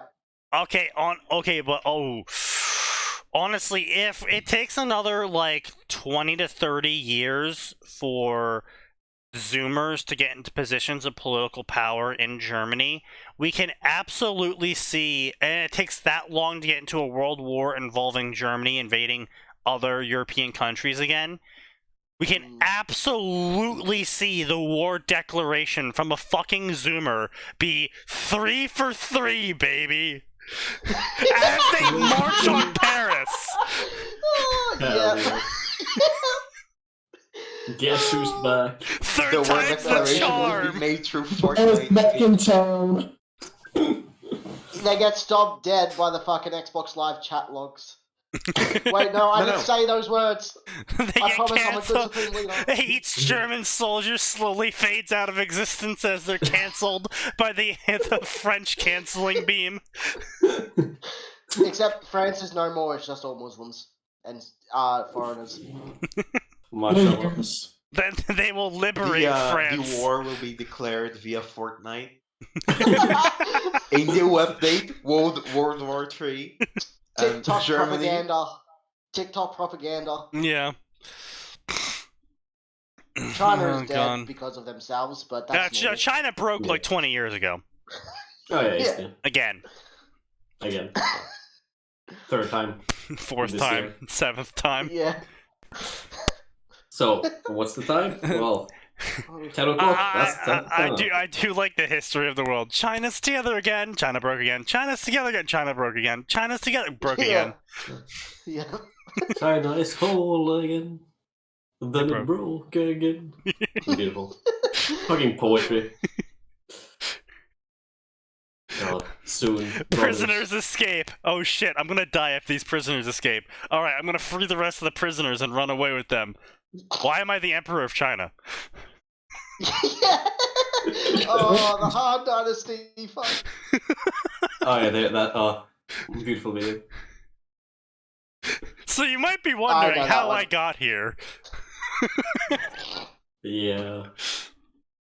I'm Oh. either going down on my Sneaky. knees or Yeah. fighting. You know It about turns out- the Chinese guy who thought he was the brother of Jesus and ended up starting Yeah. the third most deadly war in Oh history? yes, with all the civilians eaten.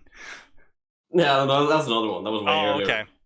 That was like in 4th century. The Jesus guy was like 19th century. 1800s. I am the Yeah. brother of Jesus. A war started. China broke 20 million again. dead Chinese people. Eaten Yes. by their own men. Yeah. You know, Anyway. tradition. Then war broke out in Western Europe over resources, and the magical world decided to eliminate the Muggles. The war was fought between Ukraine and Russia, Wait a minute. When? Wait a When? minute. but it Hold on. devolved into September 16th, 2021. yeah. Yo. No But way. it devolved into Muggles versus Wizards in the span of a few months. Harry personally partook in the war, eliminating the Muggle filth left and right.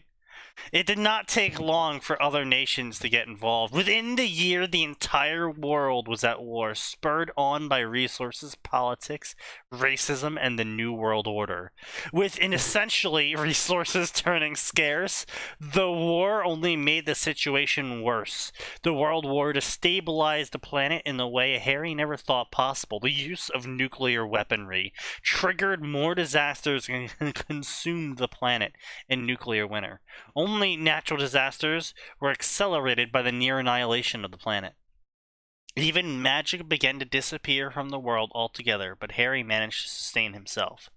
Within years he had lived, the years he had lived only accelerated his power and healing abilities. The reason why he had joined the war was so he could die in the field of battle and go to Valhalla. I'm just kidding about the Valhalla part. He didn't have it in him to commit suicide, but a warrior's death was preferable. Unfortunately, no bullet could stop him. I'm calling it now. I'm calling it now. Yeah. Go on, Kaz. I kind of agree on the warrior's death. It's all man's dream if there's war breaking out to just go and die for your like watching the fucking J-Rex song. I wanna die in a war. The real patriot's duty is to make the other guy die for his country. True. Anyway, I'm calling it now. He became the master of death. Since most of the country is dying, he's not getting weaker. He's getting stronger. Oh my god, that's literally he in became, the fucking summary. Literally started. He started out the story with him becoming the master of death. I did not pay attention. Yes, we know. Understandable. The world on the brink of cataclysmic disaster, he was no close to finding a solution to kill himself. It was at this point he decided to jump through the veil of death. All the research on the Department of Mysteries, which is for some reason now underlined, had led him to learn about this archway, and that it was actually a portal. A portal to where was a mystery, but it was a portal. Unlike any other portal, this was a portal. The only thing he knew for sure was that anything that entered the archway never came back. With the world's destruction inevitable, he decided to take his chances with the veil. On September 1st of the year 2075, Harry stepped through the veil and disappeared. Oh, C8. What? Discord. Well, wrong percentage is actually. Oh yes, that was a great clip. I really liked it. I liked how the fucking producer or game show host was like, No, I'm not talking. I'm talking about what he said underneath that. Yeah, and I'm saying the thing that can be said on air. Oh, fair. Eddard Stark was tired. Oh, so tired. He was tired of war. Sam I am. He never imagined all that would happen in the last 2 years. It started with the god-forsaken tourney of Harrenhal. In the beginning, it was a tourney like any other. He was not fond of tourneys, but Robert was so fond of tourneys. Besides, Lord Aaron was going to the tourney, and his father, along with his siblings, were also expected to be present. He went to Harrenhal, and at that time, he never knew it would be his last time. He would interact with his family jovially. Rhaegar Targaryen, the crown prince of the Targaryen dynasty, won the tourney and crowned his little sister as his queen of love and beauty over the prince's own wife. It was a pivotal moment, and the prince later absconded with Lyanna. He crowned Eddard's little sister, not his own little sister. Yeah, it's slightly that'd be normal for a Targaryen. Yeah. Eddard's elder brother, Brandon Stark, and many of his friends rode to the Red Keep, demanding Rhaegar's head for kidnapping Lyanna. The Mad King responded by throwing his brother into the Black Cells. The Mad King executed many of those who accompanied Brandon. The Black Cells? That's racist. Indeed. Eddard's father, Richard Stark, traveled to King's Landing and appealed to the mercy of King Aerys Targaryen. His father's pleas fell on deaf ears, prompting Lord Rickard to ask for trial.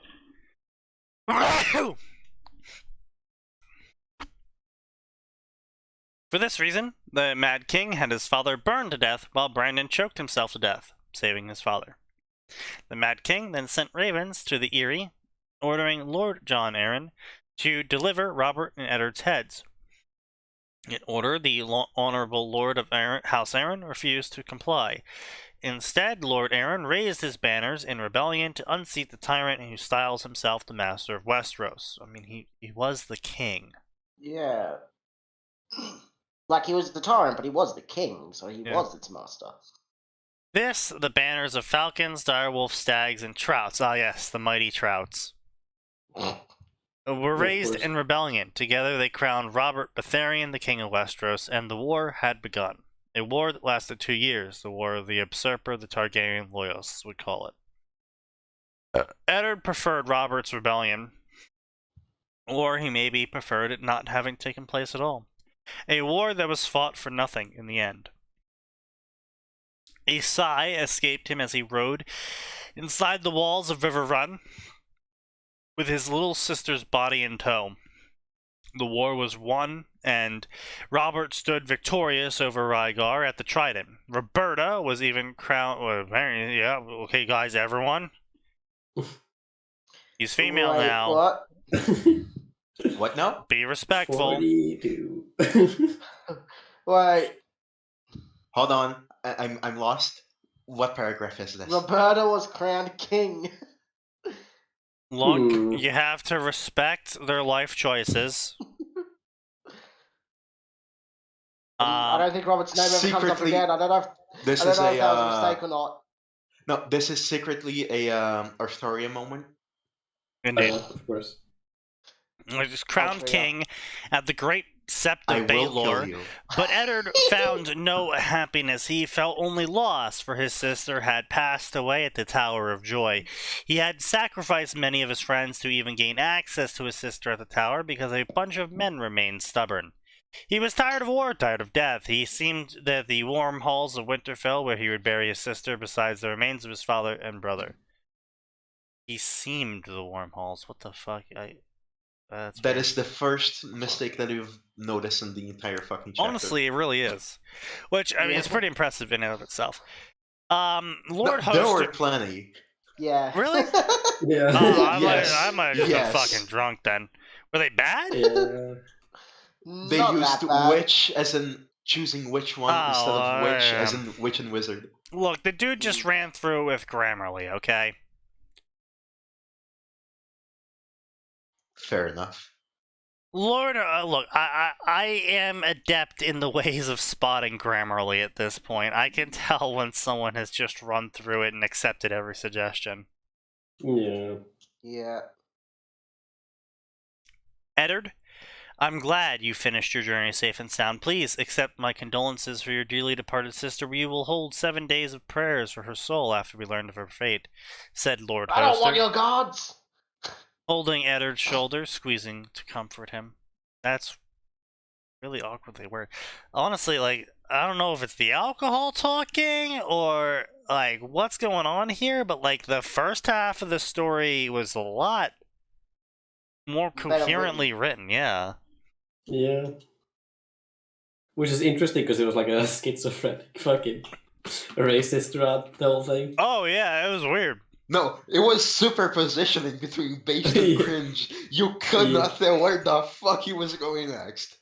Yeah, it was beautiful. He's gonna put all of the individuals of a certain blood type into a camp and kill all of them.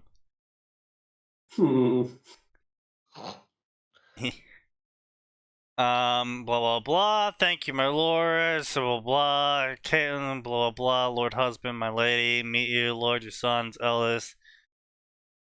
And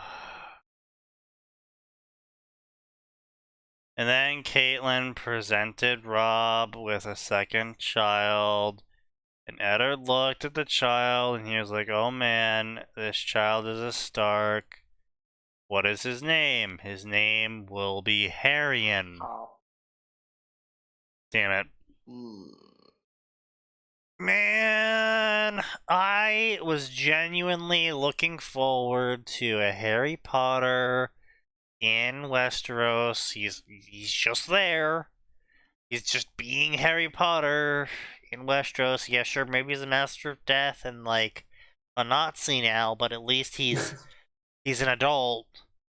I'm sorry, but that's not allowed. Yeah, sorry. I'm just so fucking tired. He got arrested for thought crimes. Of these reincarnation isekais where they're like, oh, I'm a child now and I'm growing up in the world. Like, no offense against Slime, but Mushoku Tensei really does not help that with how popular it got. Well, Mushoku Tensei was one of the first, wasn't it? Yeah, and it got so popular that the reincarnate as a baby thing kind of just blasted out. Yeah, it's saturated now. Yeah. It's so boring. Like, look, when I read crossovers, I want to see two worlds smashing together.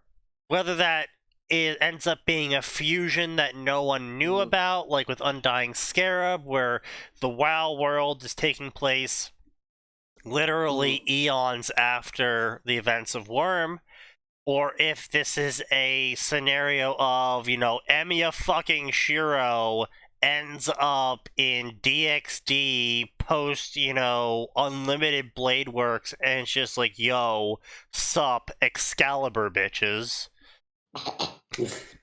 You know, like, when I read a crossover, I'm looking for the clash. Yeah. Yeah. And it's not like it's impossible to do that with some things. Like, Fate, you could technically try and use the Grail War as a reason, which might work. I mean, well, Fate Masterverse has a Already built-in canonical fucking... multiverse magic, yes. Yeah, sandwich. But I was thinking with Shiro, who probably wouldn't, unless you've got it, like, after the Grail War, where it's Rin's as his apprentice. Yeah. Well, what was the story where Zarich basically yeeted him in Hogwarts, saying, "Okay, you're my apprentice's As a kid. friend." Wands and yes. swords, I think there were two of wands them. and sorcery and swords, something like that. I don't know. There were Sword of the two of Stone them. or something like that. Yeah, there was Susanoo 13, Sword and Sorcery. And then there was another one where the author got all pissy and then just stopped, and he now writes a Technoblade in Shield Hero fic. You what now? You fucking what now? Yes! Every single time I've been on here, I flashbang someone with words. Excellent. I appreciate what you're doing, but I hate that it's happened to me. I'm ending the stream here, and you're linking the fuck out of that. All right, so come back on Tuesday, everyone, because there's always more. It always gets worse. Okay, fucking link that shit. I will.